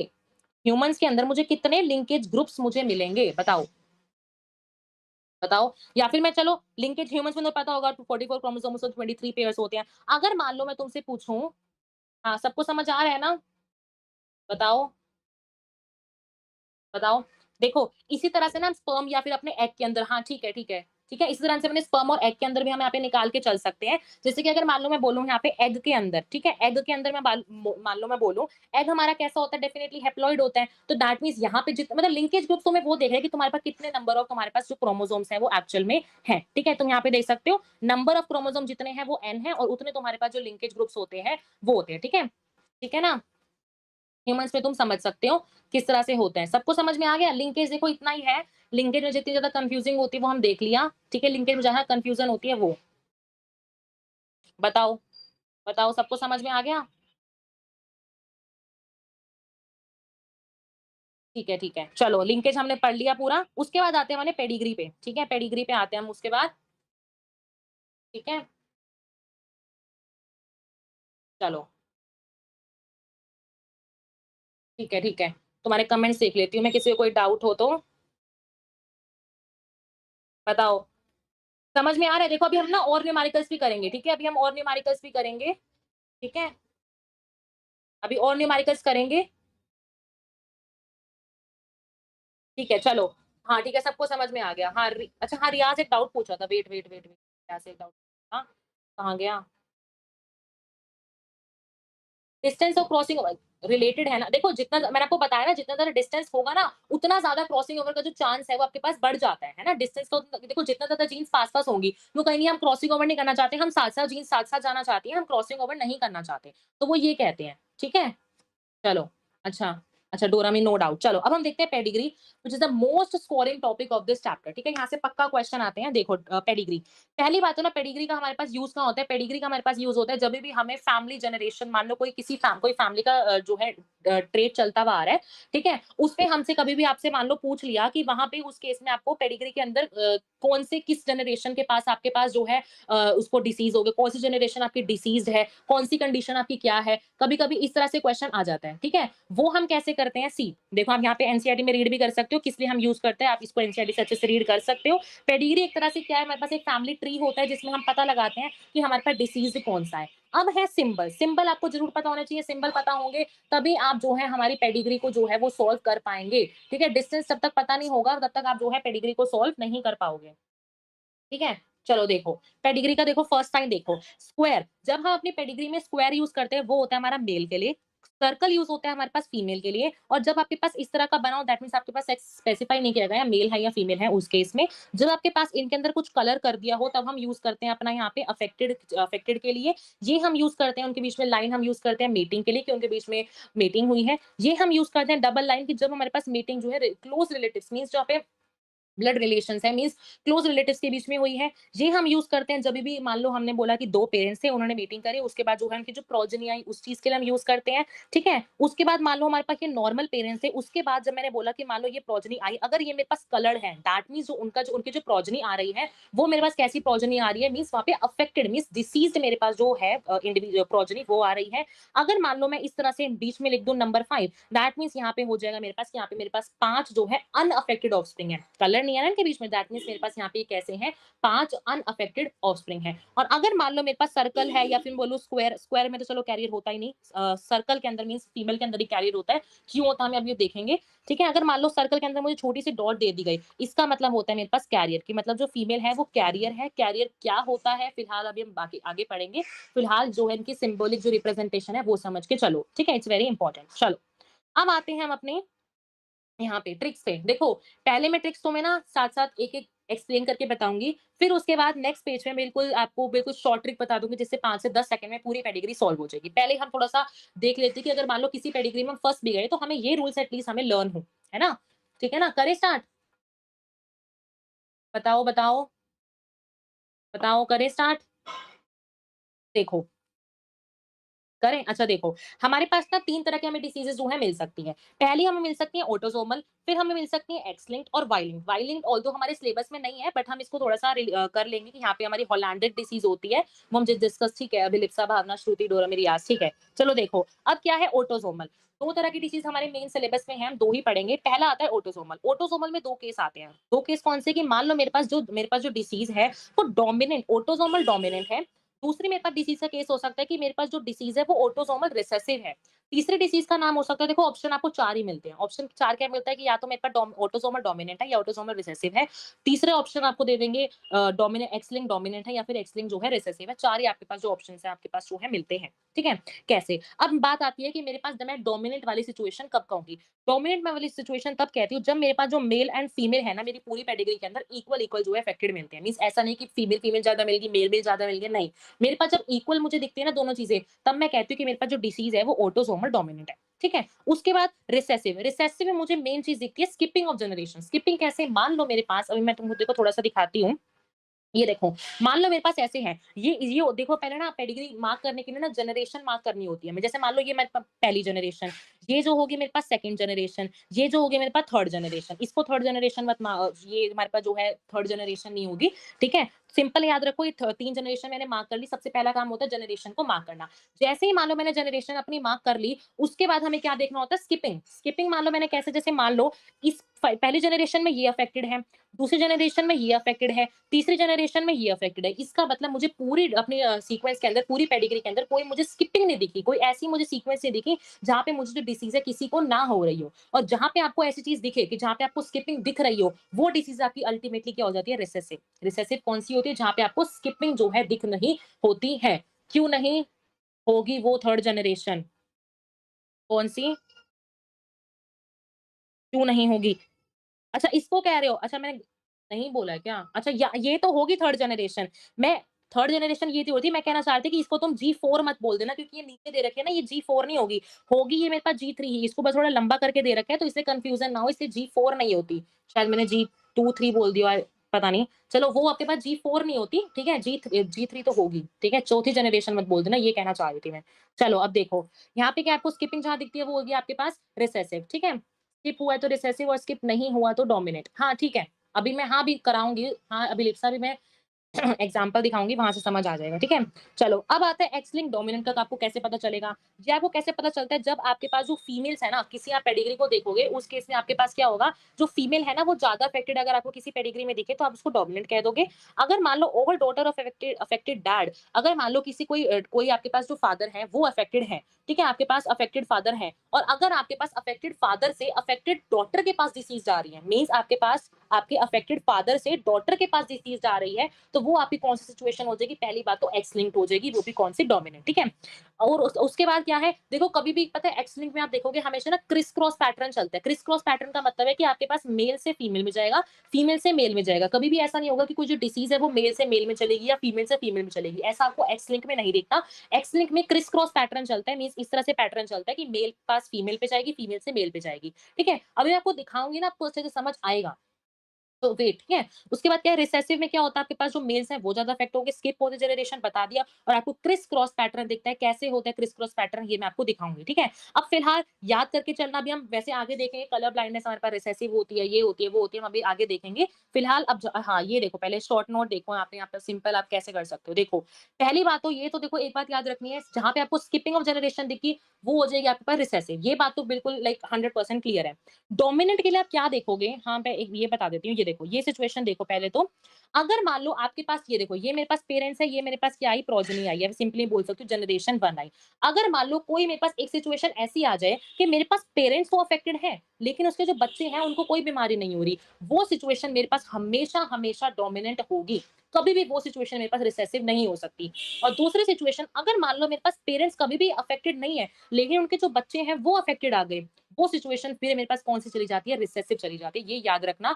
मान लो, ठीक है, 2 सिचुएशन याद रखना, पेरेंट्स अगर अफेक्टेड है, बच्चे को कोई बीमारी नहीं हो रही तो वो डोमिनेंट है। पेरेंट्स अगर अनअफेक्टेड है, बच्चे अफेक्टेड हो गए तो उस केस में वो कौन-सी बीमारी हो जाएगी मेरे पास, रिसेसिव। ये दोनों कंडीशंस भी याद रखना। अच्छा, अब यहाँ देख लेते हैं हम, देखो ये कहते हैं कि अगर मान लो affected progeny have at least one affected parent, that means अगर मान लो आपके पास इनकी, मान लो मैं क्रॉसिंग करा रही हूँ, उसके बाद मुझे इसके जो बच्चे हैं, मान लो बच्चे जो हैं मुझे ये मिले, और इसमें क्या है, अगर मान लो जो बच्चा है मेरे पास वो अफेक्टेड आ गया, मान लो जो मेरे पास बच्चा है वो क्या आ गया, अफेक्टेड आ गया। इस केस में ना अफेक्टेड मेरे पास कोई भी ऐसी सिचुएशन हो, अभी मैंने आपको ऊपर बताया कि अगर मान लो बच्चे अफेक्टेड आ रहे हैं और पेरेंट्स अनअफेक्टेड है, वो तो रिसेसिव चला गया ना, लेकिन मैं बात कर रही हूँ डोमिनेंट की। डोमिनेंट में ऐसा कभी भी नहीं होगा, तो इसलिए कंडीशन लिखी हुई है कि जो अफेक्टेड, जो प्रोजेनी अफेक्टेड होगी ना, उसके पास एटलीस्ट एक पेरेंट तो उसका अफेक्टेड होगा ही होगा, चाहे मदर हो चाहे फादर हो। इसमें ये सिचुएशन कभी पॉसिबल नहीं होगी, चाहे ये अफेक्टेड हो, चाहे फीमेल अफेक्टेड हो, कोई भी अफेक्टेड हो, लेकिन एक पेरेंट हमेशा अफेक्टेड रहता है। किस केस में, डोमिनेंट वाले केस में। पहली ट्रिक। सेकंड ट्रिक तो मैंने बता दी, स्किपिंग ऑफ जनरेशन होती है। थर्ड चीज देखो, ऑटोसोमल है या आपके पास सेक्स लिंक है, ये पता लगाने के लिए देखो दो चीजें पता लगानी होती है, डोमिनेंट है या रिसेसिव है, या फिर मैं दूसरी आपके पास जो प्रॉब्लम आती है वो आती है ऑटोसोमल है या फिर सेक्स लिंक है। डोमिनेंट रिसेसिव की तो हमने बात समझ ली। अब आती है हमारे पास सेकंड चीज, ऑटोसोमल के लिए। ऑटोसोमल के लिए कैसे बताऊंगी, जहां पे क्या होता है, ऑटोसोमल में आप देखोगे हमेशा आपका जो मेल और जो फीमेल है ना, हमेशा मींस दोनों अफेक्ट होगा। ऐसा नहीं होगा कि सिर्फ फीमेल फीमेल अफेक्टेड है, ऐसा नहीं होगा सिर्फ मेल मेल अफेक्टेड है, नहीं। पूरी आपको पेडिग्री में देखना है, पूरी पेडिग्री में मेल फीमेल जहां आपको दोनों अफेक्टेड दिखे, डायरेक्टली आंख बंद करके मार्क करो कि वो मेरे पास ऑटोसोमल डिसीज है, सेक्स लिंक नहीं है। और वैसे भी सेक्स लिंक के लिए तो क्रिस क्रॉस दिखता है, मैंने आपको बताया ऊपर, ठीक है? तो ये दोनों थी आपके पास सिंपल सिंपल ट्रिक्स। अब हम इसको देखते हैं अच्छे से अप्लाई करके, ठीक है? चलो देखो, पहली डिसीज़ देखो, ये आपके एनसीईआरटी की है, ये दोनों एनसीईआरटी के हैं, बाकी मैं और भी लाई है, वो भी हम अच्छे से करेंगे, ये आपकी एनसीईआरटी की है। ये देखो, इस सिचुएशन में देखो, ये मेरे पास जनरेशन 1, ये मेरे पास जनरेशन 2, ये और ये मेरे पास जनरेशन 3, ठीक है? जनरेशन 3 है। अब मुझे तीनों जनरेशन में देख के बताओ, तीनों जनरेशन में क्या मुझे स्किपिंग दिख रही है? तीनों जनरेशन में देखो मुझे कोई स्किप नहीं दिख रही। इस पहली जनरेशन में ये अफेक्टेड है, दूसरी सिचुएशन में ये अफेक्टेड है, तीसरे में ये अफेक्टेड है। तो क्या मैं इसको हम रिसेसिव कह सकती हूँ? बिल्कुल भी नहीं कह सकती। ये मेरे पास डोमिनेंट आ जाएगी। पहली बात तो मैंने पता लगा लिया कि ये मेरे पास डोमिनेंट आ जाएगी। डोमिनेंट कैसे आ जाएगी? क्योंकि यहाँ पे मेरे पास तीनों जनरेशन जो है मुझे अफेक्टेड जो है वो दिख रही है। अब इसको मत देख लेना, देख सकते हो, लेकिन अगर मान लो मुझे एक भी ऐसी सिचुएशन दिख जाए ना कि मुझे नहीं ऐसे फॉलो नहीं हो रहा, तो डायरेक्टली वहाँ पे मार्क करो डोमिनेंट है वो, रिसेसिव पे मत जाओ क्योंकि यहाँ पे तीनों जनरेशन मुझे अफेक्टेड दिख रही है। एक और तरीका डोमिनेंट पता लगाने का, ये देखो, यहाँ पे आपके पास क्या हो रहा है सिचुएशन में, एक आपके पास जो है अफेक्टेड जो है इंडिविजुअल आ रहा है, और मैंने बताया था अगर मान लो कभी भी आपके पास एक भी अफेक्टेड इंडिविजुअल आ जाए, एक भी आ जाए, तो उस केस में जो पेरेंट है एटलीस्ट एक पेरेंट तो अफेक्टेड होगा। अब इसमें फीमेल अफेक्टेड आ रही है और इसके पेरेंट्स देखो, इसके पेरेंट्स जब आप देखोगे, इसके पेरेंट्स क्या है, एक तो अफेक्टेड है, चाहे फीमेल हो, मेल हो। यहाँ से आपको पता चल गया कि मेरे पास डोमिनेंट की बात हो रही है। पहली कंफ्यूजन दूर होगी, डोमिनेंट है या फिर रिसेसिव है, पहली कंफ्यूजन दूर। ठीक है? ये तो सबको पता है ना, जैसे क्या होता है इनकी देखो, ये 5 इसके बच्चे आए, ये इसके 5 4 बच्चे आए, 4 में से इसने शादी कर ली, इसने शादी कर ली, इन दोनों ने शादी नहीं की। इन दोनों ने जब शादी करी तो इनके ये बच्चे हैं, इन्होंने जब शादी करी तो इनके ये बच्चे हैं। ये तो आइडिया सबको जनरल पता होगा ना, ठीक है? तो चलो डोमिनेंट की तो बात हो गई। अब हम बात करते हैं एक्स लिंक है या फिर मेरे पास ऑटोसोमल है। एक्स लिंक के लिए क्या मैंने बताया, मदर से फादर के पास जाना चाहिए, सॉरी फादर टू डॉटर जाना चाहिए, डॉटर टू आपके पास सन जाना चाहिए, कभी भी सेम आपके पास जो है सेक्स में नहीं होगा। अब यहाँ पे देखो, क्या आपको यहाँ पे ऐसा दिख रहा है? पहली बात तो चलो एक और जो मैंने ट्रिक बताई थी, ट्रिक से चल लेते हैं। यहाँ पे आपको देखो पेडिग्री में अगर आप देख पा रहे हो, यहाँ पे आपके पास देखो फीमेल भी अफेक्टेड है और आपके पास मेल भी अफेक्टेड है। जहाँ पे आपको फीमेल मेल दोनों अफेक्टेड दिखे, वहाँ पे आप क्या बोल के आ जाते हो? मैंने आपको बताया ऑटोसोमल बोल के आ जाओ, सिंपल सा। जहाँ पे आपको मेल फीमेल दोनों अफेक्टेड दिखे, सीधा-सीधा बोल के आ जाओ ऑटोसोमल। दूसरा तरीका और क्या है पता लगाने का, कि मेरे पास यहाँ पे कोई सेक्स लिंक नहीं है। देखो यहाँ पे फीमेल है, फीमेल से फीमेल के पास गई, तो क्या मैं इसको एक्स लिंक कह सकती हूँ? एक्स लिंक का मतलब होता है, मैं आपको दोबारा बता रही हूँ, डॉटर से सन के पास जाना, सन से फिर डॉटर के पास जाना, ये होता है आपके पास क्रिस क्रॉस, या फिर सिंपली बोलो एक्स लिंक वाला। तो ये आपके पास एक्स लिंक नहीं है, ऑटोसोमल है। इसका आंसर आ जाएगा ऑटोसोमल डोमिनेंट। एनसीईआरटी में देखो दे रखा है, ऑटोसोमल डोमिनेंट है पहले वाला। एग्जांपल क्या ऑटोसोमल डोमिनेंट का? मायोटोनिक डायस्ट्रोफी, याद रखना, ठीक है?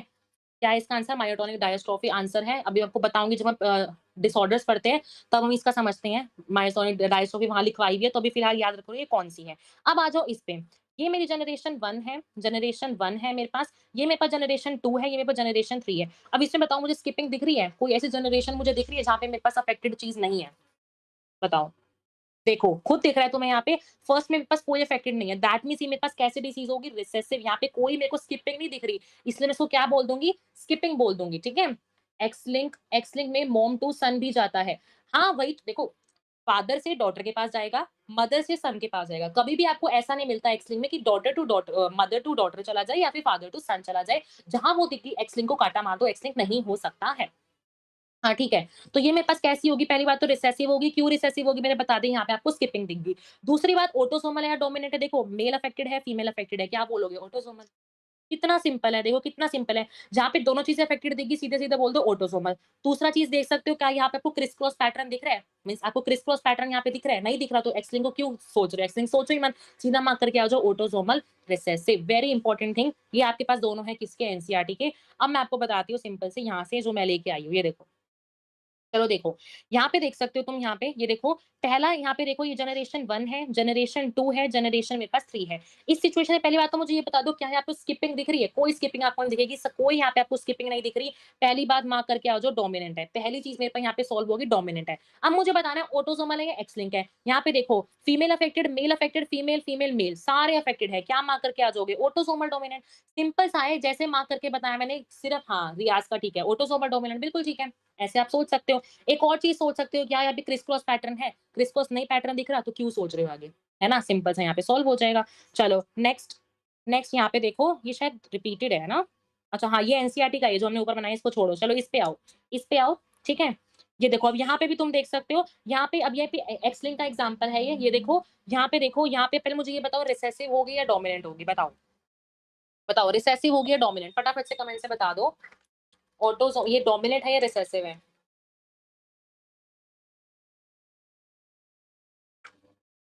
डोमिनेट है, बिल्कुल ठीक है, क्योंकि यहाँ पे कोई स्किपिंग नहीं है ना, इसलिए कैसी होगी मेरे पास? डोमिनेंट होगी। अब एक बात देखो, अगर तुम इस जनरेशन में देखो देख पा रहे हो, यहाँ पे देखो क्या हुआ? मेल टू डॉटर गया, डॉटर टू मेल गया, कौन सी आ जाएगी यहाँ पे? एक्स लिंक नहीं हो जाएगी? यहाँ पे एक्स लिंक हो जाएगा। क्यों हो जाएगा एक्स लिंक? क्योंकि यहाँ पे देखो, क्रिस क्रॉस पैटर्न वर्क करा, father to daughter, daughter to again your सन।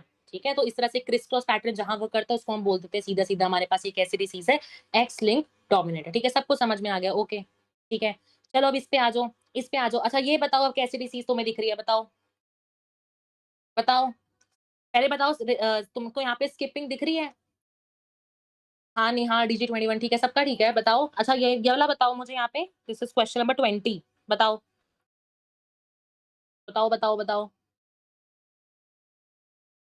बताओ, सब बताओ कौन-सी दिख रही है तुम्हें यहाँ पे? क्या तुम्हें यहाँ पे स्किपिंग दिख रही है? स्किपिंग अब ये शायद ना हाँ, मुझे पता था। येस, मुझे पता था ये गलत करोगे। देखो, कभी भी ना मुझे ऐसा पक्का पता था गलत आएगा इसका आंसर। रिसेसिव नहीं है, पहली बात तो ये डोमिनेंट है। डोमिनेंट क्यों है? अब तो हाँ, अब एलिक्सा का ठीक है, ऑटोसोमल डोमिनेंट बिल्कुल ठीक है। ये मैंने क्यों बोला? ये देखो, पहली जनरेशन देखो, दूसरी जनरेशन देखो, तीसरी जनरेशन देखो। इस जनरेशन का क्यों सोच रहे हो? इस जनरेशन का मत सोचो। एक सिंपल सी चलो और ट्रिक बता देती हूँ। अगर मान लो तुम्हारे पास पहली जनरेशन में स्किपिंग है, तो तुम वहाँ पे बोल दोगे कि हाँ, रिसेसिव है। अगर मान लो मेरे पास तीसरी जनरेशन में सिंपली बोलूँ मैं लास्ट जनरेशन में मुझे मान लो कभी कोई इंडिविजुअल अफेक्टेड नहीं दिखा, मैं वहाँ पे कभी भी रिसेसिव नहीं बोलूँगी क्योंकि वो मेरे पास बना कब है जब मेरे पास इन्होंने मान लो जब शादी की है तब मेरे पास ये बना ना, इनका मुझे नहीं सोचना है, इनका मुझे सोचना ही नहीं है, ठीक है? तो यहाँ पे आपके पास ये डोमिनेंट आ जाएगा, रिसेसिव नहीं आएगा क्योंकि ये दोनों तो अफेक्टेड है ना। थर्ड जनरेशन के बारे में आपको कभी भी नहीं सोचना होता है, इसको ट्रिक समझ लो, कुछ समझ लो, याद कर लो। थर्ड जनरेशन के बारे में मत समझो, ये हो गई मेरे पास डोमिनेंट। ऑटोसोमल के बारे में तुम खुद समझ गए होगे, देखो फीमेल मेल दोनों अफेक्टेड है, इक्वली अफेक्टेड है, तो क्या बोल दोगे यहाँ पे तुम? ऑटोसोमल बोल दोगे, ठीक है? ऑटोसोमल बोल दोगे, है ना? ऑटोसोमल और यहाँ पे तुम्हें कोई क्रिस क्रॉस पैटर्न में दिख रहा है तो क्या बोल दोगे? एक्स लिंक्ड तो नहीं बोलोगे, ऑटोसोमल बोल दोगे, ठीक है? चलो नेक्स्ट पे आ जाओ यहाँ पे अगेन, नेक्स्ट पे आ जाओ। तुम आंसर तो नहीं देख रहे साइड में? चलो, ये तुम्हें पीडीएफ देनी है इसलिए मैंने लिखा हुआ है। चलो अब यहाँ पे बताओ, ये बताओ फटाफट से, ये सेम रिलेटेड क्वेश्चन है जो पहले करे, अगर ये भी तुमने दोबारा गलत करा ना, फिर देखना। चलो बताओ, इसका बताओ। बताओ, बताओ। देखो कोई स्किपिंग दिख रही है? मुझे तो कोई स्किपिंग नहीं हाँ, बिल्कुल ठीक है, आप सबका ठीक है, डोमिनेंट है। पहली बात तो डोमिनेंट है, उसके बाद क्या है? ऑटोसोमल है या फिर वो है मेरे पास एक्स लिंक है? बताओ, ऑटोसोमल है या फिर एक्स लिंक है? मुझे कोई क्रिस क्रॉस पैटर्न दिख रहा है? मेल टू मेल जा रहा है, कोई क्रिस क्रॉस पैटर्न नहीं है। क्या हो जाएगा सिंपली ऑटोसोमल डोमिनेंट, बिल्कुल ठीक है। चलो नेक्स्ट पे आ जाओ, ये थोड़ी-सी बड़ी पेडिग्री है, बताओ, देखो, देखो यहाँ मुझे कोई स्किपिंग दिख रही है? पहले तो ये बताओ, स्किपिंग क्या मुझे दिख रही है? ये ध्यान से करना, ध्यान से करना। कौन-सी बता रहे हो तुम डोमिनेंट? ध्यान से करना ज़रा इधर भी नज़र देख लो, इधर भी एक बार देख लेना ध्यान से। डोमिनेंट अगर मान लो बताओ, तुम्हें डोमिनेंट दिख रही है ये? डोमिनेंट रिसेसिव है, ठीक है डोरामी, ठीक है। देखो ना ये पहली जनरेशन, दूसरी जनरेशन, तीसरी जनरेशन, ये तीसरी जनरेशन थी। क्या मुझे इसमें कोई दिख रही है? यहाँ पे तो स्किपिंग हो गई ना, यहाँ दिखा, यहाँ तो नहीं दिखा ना, यहाँ फिर से दिख गया। लेकिन इस जनरेशन में तो मुझे कोई अफेक्टेड इंडिविजुअल नहीं दिखा ना और जैसे ही मुझे यहाँ पे अफेक्टेड इंडिविजुअल नहीं दिखा, मैं क्या बोल दूँगी इसको डायरेक्टली मैं रिसेसिव नहीं बोल दूँगी? बताओ? बताओ, अब समझ आया? हाँ, निहाल अब ठीक है। अच्छा अब ये बताओ ऑटोसोमल है या फिर मेरे पास ऑटोसोमल है या फिर सेक्स लिंक्ड है? क्या मुझे यहाँ पे कोई क्रिस क्रॉस पैटर्न दिख रहा है? क्रिस क्रॉस पैटर्न और तुम इसको रिसेसिव पता है वैसे ही पता लगा सकते हो। ये देखो मैंने तुम्हें स्टार्टिंग में जब अपना चार्ट बताया था उसमें क्या बताया था कि कभी भी अगर मान लो तुम्हें ऐसी सिचुएशन दिख जाए, कभी मान लो तुम्हें ऐसी सिचुएशन दिख जाए कि पेरेंट्स अनअफेक्टेड है और बच्चे को अफेक्शन अगर मान लो बच्चा अफेक्ट हो रहा है, कभी भी ऐसी सिचुएशन दिख जाए ना कि अगर मान लो पेरेंट्स तुम्हारा अनअफेक्टेड है और जो तुम्हारी प्रोजेनी है वो अफेक्टेड हो रही है, तो वो सिचुएशन कौन-सी होती थी? रिसेसिव वाली। यहाँ से कर सकते हो, ठीक है? मैम लेकिन दूसरे प्रोजेनी में अफेक्टेड दिख रहा है। देखो, पहली बात तो ना जब तुम पेडिग्री सॉल्व करोगे ना, कभी भी श्योर तो होना ही मत। अभी मैं ना एक तरीका बताऊँगी कैसे तुम जीन्स लिख के कैसे तुम उसका जीनोटाइप लिख के पता लगा सकते हो, श्योर हो सकते हो। और दूसरा तुम कह रहे हो थर्ड जनरेशन में है। अब ये अपना पॉइंट भूल गए बिल्कुल कि क्या होता था मेरे पास पॉइंट याद करो जब भी अनअफेक्टेड पेरेंट्स से अफेक्टेड चिल्ड्रन आ रहे थे, उस केस में तो मैं कभी भी बोलती नहीं थी ना कि मेरे पास ये सॉरी मेरे डोमिनेंट है। डेफिनिटली यहाँ से तो रिसेसिव तो यहाँ से पता क्लियर हो गया कि मेरे पास ये कैसी है, रिसेसिव है। एक्स लिंक तुम इसको कैसे एक्स लिंक बोल रहे हो? यहाँ पे तुम्हें क्या ऐसा दिख रहा है कि मदर टू ऐसा कुछ तुम्हें क्रिस क्रॉस पैटर्न दिख रहा है? बताओ। और दूसरी बात मैंने बताई थी जहाँ पे तुम्हें सब कुछ अफेक्टेड दिखे, मेल भी अफेक्टेड है, मेल फीमेल दोनों अफेक्टेड है, वो तो ऑटोसोमल हो जाएगा ना। क्या लिख के आओगे इसको? ऑटोसोमल डोमिनेंट नहीं लिख के आओगे, सॉरी ऑटोसोमल रिसेसिव नहीं लिख के आओगे? बताओ। ऑटोसोमल है, ठीक है। देखो मैं इसको दूँगी, मैं भी इस थोड़े से मैं बताती हूँ, चलो हाँ, मैं ये समझा देती हूँ, फिर ये काम करना ये दोनों तुम करके आना, ठीक है? ये दोनों करके आना फिर तुम्हें प्रैक्टिस हो जाएगी इसकी। चलो मैं एक बता देती हूँ, देखो पता है एक ना क्वेश्चन इस तरह से भी आता है तुम्हारे पास, क्वेश्चन इस तरह से भी आते हैं कि ना जैसे मान लो क्वेश्चन आ गया कि मुझे ना इसका तुम जीनोटाइप बताओ या इसका जीनोटाइप बताओ, क्वेश्चन इस तरह से भी आता है। तो उस केस में क्या करना है, उस केस में पता लगाने के लिए ना तुम्हें क्या करना होता है, ये जीनोटाइप्स वगैरह लिखने पड़ते हैं और ये लिखते कैसे मैं आपको बताती हूँ, ये देखो। क्या होता है मान लो मैंने कोई बोला मेरे पास जो डिसीज़ है वो ऑटोसोमल है। जब मान लो मैंने डिसीज़ का नाम बोला कि मेरे पास एक डिसीज़ है वो ऑटोसोमल रिसेसिव मेरे पास डिसीज़ है। That means disease autosomal recessive है कहने का मतलब कि उस केस में मेरा जो इंडिविजुअल है ना, वो अफेक्ट कब होगा इस केस में। अगर मान लो मैंने बोला कि मेरे पास जो डिसीज़ जो मेरे पास पूरी पेडिग्री है वो ऑटोसोमल डोमिनेंट है। डोमिनेंट कहने का मतलब कि मेरे पास जो डिसीज़ वाला इंडिविजुअल है ना, उसका जीनोटाइप अब या तो ये हो सकता है या तो ये हो सकता है। पहली बात तो ये याद कर लो, जब मैंने बोला मेरे पास रिसेसिव डिसीज़ है, इसका मतलब जो डिसीज़ वाला इंडिविजुअल है उसका जीनोटाइप या तो ये हो सकता है, और अगर मान लो मैंने बोला जब डोमिनेंट है तो उसका जो जीनोटाइप है वो क्या हो सकता है, या तो कैपिटल है या तो मेरे पास कैपिटल है, स्मॉल है। यही 2 सिचुएशन मेरे पास पॉसिबल हो सकती है। सिमिलरली एक्स लिंक्ड कंडीशन, अगर मान लो मैं बोलूँ एक्स लिंक्ड डोमिनेंट वाली कंडीशन बोलो, तब तुम समझ जाओगे। अभी वैसे हम कैरियर वाला पढ़ेंगे, चलो फिलहाल तुम अभी ऑटोसोमल समझो। एक्स लिंक वाले का मैं नेक्स्ट लेक्चर में लाऊंगी, क्योंकि वो तुम्हें तभी समझ आएगा जब तुम कलर ब्लाइंडनेस वगैरह पढ़ लोगे तब। अभी ऑटोसोमल समझो, ठीक है। अब मान लो अगर मुझे मान लो इस चीज से मुझे पता नहीं चल रहा कि ये ऑटोसोमल रिसेसिव है या डोमिनेंट है, या फिर मुझे क्वेश्चन ही डायरेक्ट ऐसा बोल दिया जाए कि मुझे इस वाली फीमेल का मुझे बताओ जीनोटाइप क्या है, तब क्या बोल के आओगे? तुम्हें पता चलेगा कैपिटल ए का क्या था, नहीं पता चलेगा। उस केस में हमें क्या करना होता है, जैसे मान लो पहले सिचुएशन मान के चलती हूँ मैं, मान लो मैं इस डिसीज को कंसीडर करके चल रही हूँ ऑटोसोमल डोमिनेंट। पहला असम्पशन लिया, मान लो मैं इस डिसीज को कैसे कंसीडर करके चल रही हूँ, ऑटोसोमल डोमिनेंट करके चल रही हूँ। और अगर मेरे पास ऑटोसोमल डोमिनेंट डिसीज है, तो मेरे पास क्या-क्या सिचुएशन पॉसिबल है, या तो ये पॉसिबल है या तो ये पॉसिबल है। तो मैंने यहाँ पे लिख दिया, अब ये डिसीज था ना, कलर्ड है, डिसीज है, तो या तो इस वाले पेरेंट का या तो ये हो सकता है या तो ये हो सकता है। लेकिन ये तो मेरे पास बिल्कुल नॉर्मल है, दैट मीन्स इसका तो मेरे पास स्मॉल ए होगा, ये तो मुझे कन्फर्म हो गया। ये तो मुझे चीज़ यहाँ पे कन्फर्म होगी कि जो मेरे पास अनअफेक्टेड वाला है उसका तो स्मॉल ए ही होगा। इसका मेरे पास capital A, small A, capital कुछ भी हो सकता है। अब इसको क्लियर कैसे करेंगे, ये देखो कि मेरे पास ये है या ये है, ये हमें अभी भी नहीं पता, ये हम कैसे पता लगाएँगे, देखो। जैसे कि मान लो मैंने बोला यहाँ पे मेरे पास जब मैंने ये वाला इंडिविजुअल देखा, जब मैंने अपना ये वाला, ये मेरे पास कैसे अफेक्टेड है। अफेक्टेड ये कैसे हुआ होगा? एक और तरीके से तुम पता लगा सकते हो, पहले तुम नीचे की प्रोजेनी देख लो। जब तुम नीचे की प्रोजेनी देखोगे, कैपिटल ए, स्मॉल ए, मान लो मेरे पास ये वाला जो कैपिटल ए है, मान लो मेरे पास वो इस वाले से आया, मान लो मेरे पास ये किससे आया? फादर से आया। ये जो स्मॉल ए है, ये जो स्मॉल ए है, ये तो मेरे पास यही होता है ना, एक फादर से आता है, एक मदर से आता है। दैट मीन्स ये जो स्मॉल ए है, ये तो मेरे पास किससे, ये तो मेरे पास फीमेल से आया होगा ना, तभी तो मेरे पास कैपिटल ए, स्मॉल ए बना। ये बात समझ आई? बताओ समझ आ रही है? थोड़ी-थोड़ी बात समझ में आ रही है? देखो मैं क्या कह रही हूँ, अगर मान लो मेरे पास कैपिटल ए, स्मॉल ए है, मान के चलो, अगर मान लो मेरे पास बन रहा है capital A, small A, that means मेरे पास कैपिटल एक मान लो मेरे साथ यहाँ से आ गया, मीन्स फादर से आ गया, तो दूसरा तो मेरे पास मदर से ही आएगा ना। तो मान लो मेरे पास, तभी मैंने बोला कैपिटल ए और स्मॉल ए मेरे पास यहाँ पे बन जाएगा। ठीक है? अच्छा रियाज़ मैं देखो दोबारा बताती हूँ, देखो आगे बताती हूँ फिर समझ आएगा धीरे-धीरे, ठीक है? अब मान लो देखो ये मैं बता रही हूँ ऑटोसोमल डोमिनेंट, अब मैं रिसेसिव बताऊँगी ना फिर और अच्छे से समझ आएगा, दोनों केस में बताऊँगी अच्छे से, ठीक है? अब क्या ये समझ आ गया? उसके बाद देखो यहाँ पे फिर देख सकते हो, ये जो नॉर्मल, देखो नॉर्मल का तुम कहीं भी देख लो, चाहे तुम ये नॉर्मल का देखो, ये नॉर्मल का देखो, कोई भी तुम नॉर्मल देख लो, नॉर्मल तुम्हें स्मॉल ए ही मिलेगा। क्यों मिलेगा? क्योंकि ये डिसीज़ कैसी मैंने कंसिडर करी है, ऑटोसोमल डोमिनेंट मैंने कंसिडर की है। डोमिनेंट के केस में या तो ये इंडिविजुअल अफेक्ट हो सकता है या तो मेरे पास ये इंडिविजुअल अफेक्ट हो सकता है। अब मैं बात करती हूँ तुम्हें यहाँ पे, यस, अब मैं बताती हूँ तुम्हें, अगर मान लो मैं अपनी डिसीज़ को क्या लेके चलूँ, अगर मैं अपनी डिसीज़ को मान लो रिसेसिव लेके चल रही हूँ, यहाँ पे मैं रेड से मार्क कर देती हूँ। अगर मान लो मेरी डिसीज़ रिसेसिव है, अब रियाज़ देखो ध्यान से समझना, अगर मान लो मेरी जो डिसीज़ है वो रिसेसिव है, रिसेसिव के केस में मैं क्या करूँगी, मेरे पास जो इफेक्टेड वाला होगा उसका स्मॉल ए होगा, ये तो पक्का है। यहाँ पे मैंने लिख के बताया ना, अगर ऑटोसोमल रिसेसिव है तो अफेक्टेड स्मॉल ए ही होगा हमेशा, तो अफेक्टेड तो हो गया मेरे पास ये। अब ये जो है ना, मेरे पास फिर से सिचुएशन आ सकती है, या तो ये होगा या तो मेरे पास ये होगा। अब मैंने बोला कि मेरे पास अफेक्टेड वाले केस में देखो जो येलो में लिखा हुआ है ना, जब तुम पीडीएफ पढ़ोगे येलो वाला लिख रखा है मैंने डोमिनेंट के केस के लिए, मैं कर देती हूँ, येलो वाला डोमिनेंट के लिए मैंने लिखा है, रेड वाला मैं रिसेसिव के लिए पढ़ा रही हूँ, ठीक है? रिसेसिव के लिए। देखो, कन्फ्यूज़न ना हो इसलिए बता रही हूँ। अब देखो मैंने बोला कि मेरे पास अफेक्टेड है तो इसका मतलब मेरे पास स्मॉल ए होगा, और स्मॉल ए कब आ सकता है, जब मेरे पास एक ए तो ये तो ए ही देगा ना, ये ए हिस्सा आ गया, और जब मेरे पास ये वाला जो मेरे पास जीनोटाइप होगा तभी तो इसका ए आएगा ना। इस केस में जब मैं कैपिटल ए लूँगी, तब क्या मेरे पास स्मॉल ए आ सकता है? तब मेरे पास तो ये डिसीज़ वाली कंडीशन बनेगी ही नहीं। डिसीज़ वाली कंडीशन बनाने के लिए मेरे को क्या चाहिए? मेरे को यही इसी का जो है मेरे को जो है इसी का यूज़ करना पड़ेगा, तभी मेरे पास क्या होगा एट द एंड, मेरे पास रिसेसिव वाली जो डिसीज़ वाली कंडीशन है स्मॉल ए तभी मेरे पास आ पाएगी। तो इस तरह से तुम इसको पूरा सॉल्व करके निकाल सकते हो। रियाज़ अब समझ आया?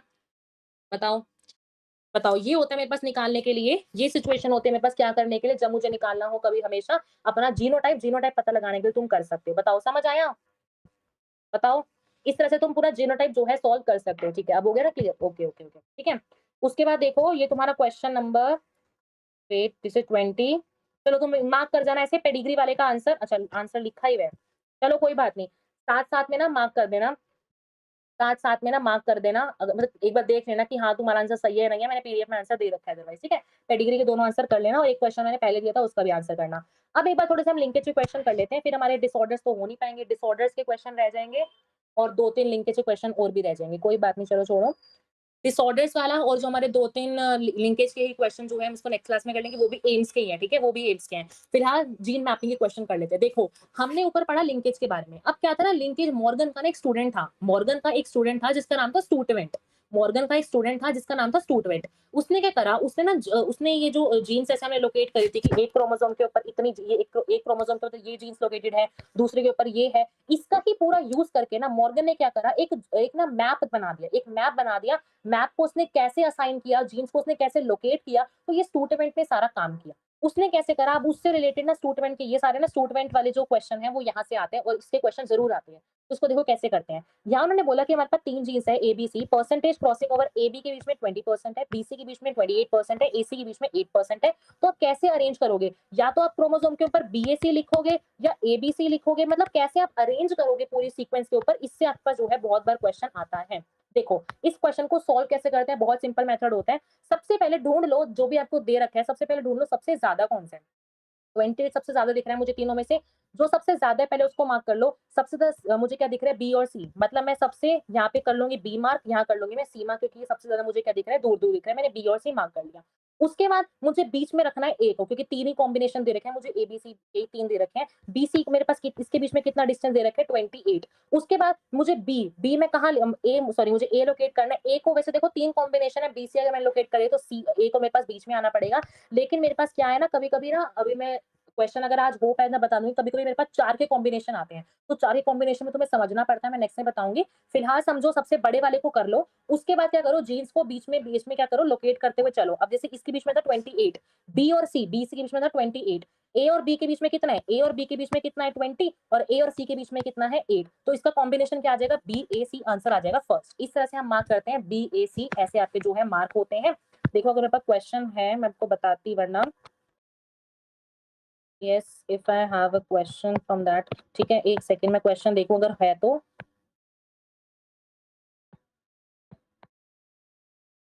यस क्वेश्चन उसका है नहीं, या तो हम उसको ना नेक्स्ट लेक्चर में कर लेंगे। हमारा जो कॉम्बिनेशन आता है उसमें भी हमें जो है सीक्वेंस असाइन करनी होती है अपने जीन्स को, ठीक है, वो सीक्वेंस से हमारे पास क्वेश्चन होता है। चलो कोई बात नहीं, छोड़ो फिलहाल। अच्छा हाँ, और क्वेश्चन देखते हैं अभी, लिंकेज के भी क्वेश्चन है और, ठीक है, उसको समझ लो।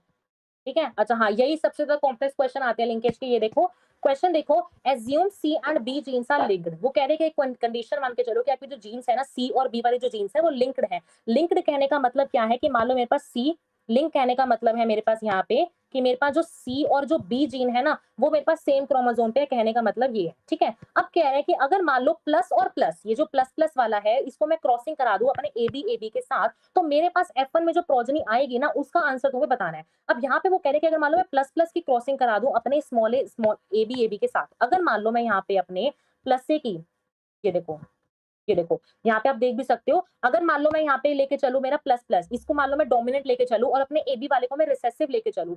जब मैं उनके क्रॉसिंग करा दूँ, जब भी हम अपना डाइहाइब्रिड क्रॉस हम कभी भी सॉल्व करते हैं, उस केस में हम क्या देखते हैं कि अगर मान लो मेरे पास गलती से कॉम्बिनेशन ये मिल जाए, मीन्स ये देखो ये सिचुएशन मेरे पास है, ये भी सिचुएशन मेरे को क्वेश्चन में दे रखी है, दोनों सिचुएशन मेरे को क्वेश्चन में दे रखी है। लेकिन अगर मान लो ये मेरे पास एक दूसरे से लिंक हो जाए या फिर ये लिंक हो जाए, उस केस में क्या बनता है, जब हम नए पेरेंटल जनरेशन को लाते हैं लिंकेज केस में, उसको हम क्या बोलते हैं, रिकॉम्बिनेंस। ऊपर मैंने पढ़ा है, जब भी नए कॉम्बिनेशन आते हैं लिंकेज कराने के बाद मेरे पास क्या बनते हैं, उस केस में मेरे पास क्या बन जाते हैं, रिकॉम्बिनेंस बन जाते हैं। तो इसका मतलब मैं कह सकती हूँ मेरे पास जो प्लस से है और जो मेरे पास प्लस भी है, जो यहाँ पे प्लस से बना, जो यहाँ पे प्लस भी बना, ये मेरे पास क्या होंगे, रिकॉम्बिनेंस हो गए। इतनी तो मुझे बात समझ में आ गई।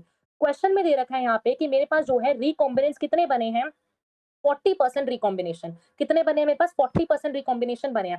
दैट मीन्स, अच्छा ये भी याद रखना, मेरे पास ना एक होती है लिंकेज, कंप्लीट लिंकेज, एक होती है इनकम्प्लीट लिंकेज। इनकम्प्लीट लिंकेज में ना हमेशा क्या होता है, पेरेंटल वाले कॉम्बिनेशन हमेशा रिकॉम्बिनेशन वाले प्रोबेबिलिटी से ज्यादा होते हैं। जैसे यहाँ पे दे रखा है 40% रिकॉम्बिनेशन है, तो दैट मीन्स 60% यहाँ पे पेरेंटल है ना, और अगर मान लो 60% पेरेंटल, दैट मीन्स यहाँ पे पेरेंटल जो है वो ज्यादा है as compared to recombination. That means ये किसका एग्जाम्पल है, मेरे पास इनकम्प्लीट लिंकेज का मुझे एग्जाम्पल दे रखा है, ठीक है। अगर मान लो मैं यहाँ पे कंप्लीट लिंकेज करके चलती तो क्या मेरे पास रिकॉम्बिनेंस बनते, बिल्कुल भी नहीं बनते। रिकॉम्बिनेंस कब बने, क्योंकि यहाँ पे क्या दे रखा है मुझे, 40% रिकॉम्बिनेशन दे रखे, दैट मीन्स मुझे इनकम्प्लीट लिंकेज का एग्जाम्पल दे रखा है। अब क्वेश्चन में क्या दे रखा है कि मेरे पास कितने बने हैं, 40% मेरे पास रिकॉम्बिनेशन बने हैं। और यहाँ पे मैं अब देखो, अब तो सिंपल आपको डिस्ट्रीब्यूट करना है। ये देखो रिकॉम्बिनेशन आपको 2 दिख रहे हैं, ये कॉम्बिनेशन मुझे दिख रहा है, ये दिख रहा है, 40% दे रखा है, दैट मीन्स प्लस से प्लस भी मेरे पास, इनको डिस्ट्रीब्यूट कर दो 20-20, और जो मेरे पास एक्चुअल में जो पेरेंटल कॉम्बिनेशन थे वो 60 है, उनको डिवाइड कर दो 30-30। तो आंसर क्या आ जाएगा आपका, आंसर बताओ, आंसर बी नहीं आ जाएगा। आज इस पे देखो पेन चल रही है ना, खुद समझ के चलो एक बारी, पता नहीं क्या हो रहा है देखो। प्लस प्लस 30 मतलब मेरे पास ये क्या थे, पेरेंटल वाले 30-30 रह गए मेरे पास दोनों, और जो मेरे पास जो नए कॉम्बिनेशंस बने वो मेरे पास कैसे बन जाएंगे, 20-20 मीन्स वो 40 वाले थे वो डिस्ट्रीब्यूट हो जाएंगे। इस तरह से हमारे पास लिंकेज का एक क्वेश्चन एक और सॉल्व हो जाता है। ठीक है, अब हम करते हैं यहाँ पे एक और टाइप का क्वेश्चन। दो link genes A and B show 40% recombination, individual dihybrid A A B B produce gametes. आपसे यहाँ पे पूछे हैं कि आपके पास मान लो ये सिचुएशन है। ठीक है, लास्ट क्वेश्चन कर लेते हैं। ठीक है, लास्ट क्वेश्चन सुन के चले जाना, इंपॉर्टेंट है ये क्वेश्चन। ठीक है, चलो देखो, मान लो मेरे पास जो है ये आपको पेरेंटल कॉम्बिनेशन दे रखे हैं। अब पूछ रहे हैं कि अगर क्वेश्चन में फिर वही क्वेश्चन दे रखे हैं कि 40% रिकॉम्बिनेशन है, दैट मीन्स यहाँ पे कंप्लीट लिंकेज तो नहीं हो रही। पेरेंटल यहाँ पे आपको फिर से दे रखी है रिकॉम्बिनेशन ज्यादा, इसका मतलब इनकम्प्लीट लिंकेज की बात हो रही है। इनकम्प्लीट लिंकेज, अगर मान लो मेंडल यहाँ पे अपने जो है वो एक्सपेरिमेंट करके देता, अगर मान लो यहाँ पे मेंडल अपने गेमीट्स बना के देता, तो मेंडल यहाँ पे क्या गेमीट बनाता, यहाँ पे मेंडल बना देता ए बी बना देता, एक मेंडल बना देता स्मॉल ए, ये बना देता और ये बना देता। ठीक है, अभी पहले जनरल केस की बात कर रहे हैं, अभी क्वेश्चन पे मत आओ। ठीक है, अगर मेंडल होता तो वो ये गेमीट्स बना के दे देता। लेकिन अगर मान लो मैं बोलूं कि अगर मान लो लिंकेज, अगर मुझे यहाँ पे 100% लिंकेज दिखती है, अगर मुझे मान लो यहाँ पे मुझे 100% पेरेंटल कैरेक्टर मुझे क्वेश्चन में दे रखा होता, उस केस में मैं क्या कंसिडर करती, लिंकेज कंसिडर करती। लिंकेज का मतलब मैं यहाँ पे कंसिडर करती कि मेरे पास ए जीन बी जीन, या फिर मैं सिंपली बोलूं मेरे पास यवली जीन या यवली जीन सेम क्रोमोसोम पे लोकेटेड है। इस केस में मुझे यहाँ पे सिर्फ 2 गैमीट्स मिलते हैं। तो यहाँ पे क्वेश्चन आता है कि अगर मान लो आपके पास 100% पेरेंटल कैरेक्टर आपको मिल रहे हैं, या फिर मैं सिंपली बोलूं आपके पास 100% आपको लिंकेज मिल रही है, उस केस में आपको 4 गैमीट नहीं मिलते, उस केस में आपको 2 गैमीट मिलते हैं। 2 गैमीट भी कौन से मिलेंगे, या तो ये गैमीट मिल जाएगा या तो ये गैमीट मिल जाएगा। अब इस चीज से भी डिपेंड करता है कि मान लो मेरे पास यहाँ पे, अगर मान लो ये इसके जगह मेरे पास बी हो गया, यहाँ बी हो गया, तो उस केस में गेमीट बदल जाएंगे। मींस गेमीट आपके पास यही दोनों बनेंगे ना, कब, जब मेरे पास कंप्लीट लिंकेज होगी तब। ठीक है, लेकिन मुझे क्वेश्चन में क्या दे रखा है, 40% रिकॉम्बिनेशन है, दैट मींस यहाँ पे कंप्लीट लिंकेज की बात नहीं हो रही। कंप्लीट लिंकेज की बात नहीं हो रही, तो दैट मींस यहाँ पे मेरे पास वही 4 गेमीट्स बनेंगे जो मेंडल ने बनाए थे, वही गेमीट्स मेरे पास यहाँ पे बनेंगे।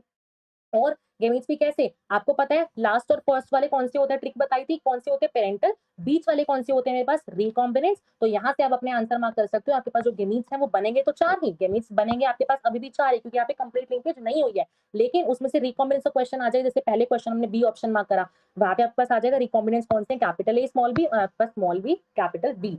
बताओ, समझ में आई अब क्वेश्चन, ये लिंकेज के क्वेश्चन होते हैं। ठीक है, लिंकेज के क्वेश्चन होते हैं ये, अगर आपको समझ में आ गया तो बताओ फटाफट से, बताओ लिंकेज के क्वेश्चन समझ आए तो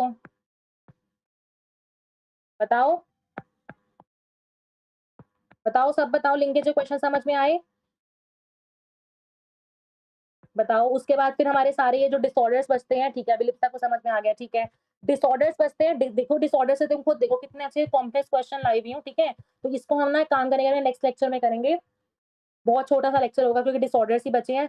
सारे एम्स के जितने भी और डिसऑर्डर्स के क्वेश्चन बचे हैं वो कराऊंगी। अभी फिलहाल हमने क्या करे हैं, अपने जितने भी वो करे हैं लिंकेज की और इसके करें। हाँ देखो ये वाला क्वेश्चन, ये रहा, रुको ये देखो क्वेश्चन दे रखो, एक ये वाला क्वेश्चन देखो, क्या दे रखा है आपको, ए बी के बीच में 10 दे रखा है, एडी के बीच में 3 दे रखा है, बीसी के बीच में 4 है, और एसी के बीच में आपको क्या दे रखा है, 6% दे रखा है। आपको बताना है क्रॉसओवर फ्रीक्वेंसी का आपको कॉम्बिनेशन बताना है। पहली बात मैं आपको क्या बताया था, जब भी आपको ज्यादा दिखे तो ए बी को मार्क कर दो। ये मेरे को दिखा ए बी सबसे ज्यादा मुझे यहाँ पे दिखा, तो मैंने ए बी को लास्ट में मार्क कर दिया। ये दे रखा है मुझे 10 के बाद देखो मुझे यहाँ पे दे रखा है एडी के बीच में 3 है, बीसी के बीच में 4 है, ए बी तो लोकेट हो गया मेरे पास, बचा क्या सी और डी। मान लो मैं सी को यहाँ लोकेट करती हूँ, मैं डी को यहाँ लोकेट करती हूँ, मेरे पास नहीं बन पाएगा। कैसे नहीं बन पाएगा, देखो ए और बी के बीच में मेरे पास क्या है, 10 है। उसके बाद ए और डी के बीच में मेरे पास कितना है, 3 है। 3 क्या बन सकता है, अगर मान लो ये मेरे पास 5-5 में भी, अगर मैं इसको 5-5 में भी डिस्ट्रीब्यूट करूँ तो 3 तो मेरे पास बन नहीं पाएगा ना। इसका मतलब मुझे इसको क्या करना पड़ेगा, डी को यहाँ करना पड़ेगा, सी को मुझे यहाँ करना पड़ेगा, जिससे क्या होगा, एडी मेरे पास क्या बन जाएगा, 3 बन जाएगा। बीसी मेरे पास कितना बन जाएगा, अगेन मेरे पास 4 बन जाएगा। और एसी मेरे पास कितना बन जाएगा, यहाँ से कितना बन जाएगा, 6 बन जाएगा। 6 प्लस 4 करके ऐड करके देखो, चेक भी कर सकते हो कि आ गया, यहाँ पे 10 आ गया, दैट मीन्स मैंने यहाँ पे कॉम्बिनेशन में सही बनाया, that means A D C B मेरे पास रहने वाला है। अब देखो क्वेश्चन क्या पूछा है, क्वेश्चन पूछा क्रॉसओवर फ्रीक्वेंसी सी और डी के बीच में कितनी है, सी और डी के बीच में तुम्हें कितनी दिख रही है, 6%। सी और डी के बीच में तुम्हें कितनी दिख रही है, यहाँ पे सी और डी में बतानी है ना आपको। ये देखो सी और डी मुझे कितनी दिख रही है, यहाँ पे 3%। देखो ए डी, अच्छा हाँ यहाँ पे कॉम्बिनेशन देखो ना, ये तुम्हारे पास पूरा 6 है, ये 3 है, 6 माइनस 3 करोगे कितनी बनी, 3, तो आपका आंसर यहाँ पे आ जाएगा 3। ठीक है, तो ये होता है बस क्वेश्चन निकालने का तरीका कि क्रॉसओवर फ्रीक्वेंसी तरह से क्वेश्चन आ जाता है। तो उसके हम कैसे करते हैं, उनके बीच में क्रॉसओवर फ्रीक्वेंसी का यहाँ पे क्वेश्चन आते हैं। उसके बाद हाँ ये देखो, ये भी एक क्वेश्चन आप कर सकते हो, ये भी आज वाले पे बेस्ड था। क्या है देखो, smooth B is dominant over this, that means यहाँ पे पेरेंटल कैरेक्टर आपको क्या दे रखा है, पेरेंटल आपको दे रखा है यहाँ पे ये, और आपके पास जो ग्रे है वो डोमिनेंट है किसके ऊपर, स्मॉल जी वाले के ऊपर, दैट मीन्स आपके पास ये दे रखा है। ठीक है? उसके बाद आपको क्या दे रखा है यहाँ पे कि जो स्मॉल बी वाला है वो डोमिनेंट है आपके पास व्हाइट के ऊपर, दैट मीन्स जो स्मॉल बी वाला है वो डोमिनेंट है इसके ऊपर। दैट मीन्स मैं सिंपल बोल सकती हूँ कि मेरे पास स्मूथ बम्पी वाला पेरेंट है और पेरेंट कौन-सा है? ग्रे और व्हाइट वाला पेरेंट है। स्मूथ ग्रे वाला मैं पेरेंट कह सकती हूँ, बम्पी ग्रे वाला मैं पेरेंट कह सकती हूँ। वेट, देखो पेरेंट तुम्हारे पास स्मूथ और ग्रे बन सकता है, स्मूथ और ग्रे बन सकता है और दूसरा मेरे पास बन सकता है मेरे पास व्हाइट वाला, है ना? ठीक है, व्हाइट वाला। अब देखो सिंपल सा सॉल्व करो, इसमें से पेरेंट निकालो, पेरेंट जैसे निकालोगे ना परसेंटेज रिकॉम्बिनेशन फ्रीक्वेंसी वही वाला फॉर्मूला लगाना डायरेक्टली, कैसे हम करते थे रिकॉम्बिनेशन अपॉन में टोटल फ्रीक्वेंसी करोगे, आपका इसका आंसर ना 30% आ जाएगा, करके देख सकते हो, ठीक है। दूसरा हमारे पास क्या है देखो, पहला पेरेंट क्या था मेरे पास स्मूथ और ग्रे था, दूसरा मेरे पास पेरेंट आ जाएगा यहाँ पे बम्पी और मेरे पास व्हाइट वाला, ठीक है, बम्पी और व्हाइट आ गया, इनको करो, ये हमारे पास पेरेंट हो जाएंगे, इनको प्लस करो अपॉन में टोटल प्लस करो इनटू 100 करो, रिकॉम्बिनेशन फ्रीक्वेंसी का यहाँ पे क्वेश्चन का आंसर निकल जाएगा। ये भी आपके पास जो होते हैं क्वेश्चन होते हैं। उसके अलावा देखो इस क्वेश्चन में इस डायग्राम में किसी को डाउट था? इस डायग्राम में किसी को डाउट है? मेरे पास शायद डाउट आया था। इस डायग्राम में किसी को डाउट है तो देखो मैं बता देती हूँ। देखो, बाकी हाँ, बाकी सारे हमारे प्रोसेस के क्वेश्चन बचे हैं, ठीक है? आज तुम अपना जो है लिख के जाना कमेंट्स में भी। अब तो लाइक लिटरली जेनेटिक्स का डर अब तो खत्म हुआ होगा ना थोड़ा-सा। इससे मुश्किल क्वेश्चन नहीं आ सकते, थोड़े से जो बचे हैं हम नेक्स्ट में कर लेंगे, प्रोसेस के क्वेश्चन बचे हैं, ठीक है? उससे हम अपने वहाँ से क्वेश्चन कर लेंगे, ठीक है? इस डायग्राम में किसी को कन्फ्यूजिंग है तो देखो सुन लो, दोबारा बता देती हूँ। ये देखो मैंने आपको पिछले लेक्चर में बताया था, यहाँ पे सिर्फ चेंज किसमें है, ग्रीन, व्हाइट और इसमें सिर्फ चेंज यहीं पे किया गया है। मान लो मेरे पास इस वाले क्रोमोसोम पे आर है, इस वाले क्रोमोसोम पे स्मॉल आर है, इस वाले पे लोकेटेड वाई है, इस वाले पे मेरे पास वाई लोकेटेड है। सिमिलरली इस पे आर है, इस पे आर है, लेकिन मैंने इनको चेंज कर दिया, दैट मीन्स इस पे स्मॉल वाई आ गया, इस पे मेरे पास वाई आ गया, ठीक है, ये मान के चलो। अब क्या है, जब मेरे को यहाँ पे इसके 4 जो है मुझे प्रोजेनी मिलके आ रही है, इससे मेरे पास क्या-क्या प्रोजेनी बन सकती है? या तो मेरे पास प्रोजेनी इन दोनों की बन सकती है, या मेरे पास प्रोजेनी इन दोनों की बन सकती है। पहला केस ये बन सकता है, दूसरा मेरे पास ये बन सकता है, फिर इन दोनों का बन सकता है, फिर मेरे पास इन दोनों का बन सकता है। इसी तरह से इसमें गैमीट्स बना लोगे। बस इसमें यही दिखा रखा था, डाउट था किसी का तो मैंने बता दिया। इसमें तुम्हें सिर्फ यही दिखा रखा है कि किस तरह से तुम्हारे पास गैमीट्स बनते हैं, ये थोड़ा डायग्राम कन्फ्यूजिंग था। उसके अलावा हाँ, अब तो हमारे जो है क्वेश्चन जो है सिर्फ इसके बचते हैं। समरी भी हम नेक्स्ट लेक्चर में कर लेंगे, ठीक है? उसके बाद कोड देख लो, mindset is what separates the best from the rest, ठीक है? अगर आप अपना माइंडसेट ही अपना पॉजिटिव रखोगे, you can not do anything, ठीक है? उसके अलावा लिख के जाना अपने कमेंट्स में जेनेटिक्स का डर खत्म, ठीक है? देखो आज हमने बहुत तरह के न्यूमेरिकल्स कर लिए हैं, ठीक है? जो क्रॉसेस के बचे हैं नेक्स्ट लेक्चर में बहुत जल्दी हो जाएगा। डिसऑर्डर्स का आना, डिसऑर्डर से भी ज़रूर एक क्वेश्चन आता है। डिसऑर्डर से भी ज़रूर एक क्वेश्चन आता है तो उसको नेग्लेक्ट मत करना, ठीक है? ठीक है, तो फिर हम क्रॉसिंग के अपने क्वेश्चन कर लेंगे, सॉरी उसके हाँ, क्रॉसिंग वही प्रोसेस के question, haemophilia, sickle cell anaemia ये सब हम कर लेंगे, ठीक है? तो thank you so much, comments में लिख के जाना, आंसर भी लिख के जाना, जो मैंने होमवर्क दिया उसके आंसर ज़रूर लिख के जाना, आंसर्स लिखते नहीं है कुछ, ठीक है? हाँ, आंसर अपना फीडबैक देख के जाना, कैसा लगा सेशन, ठीक है? Okay everyone, okay, okay, okay everyone.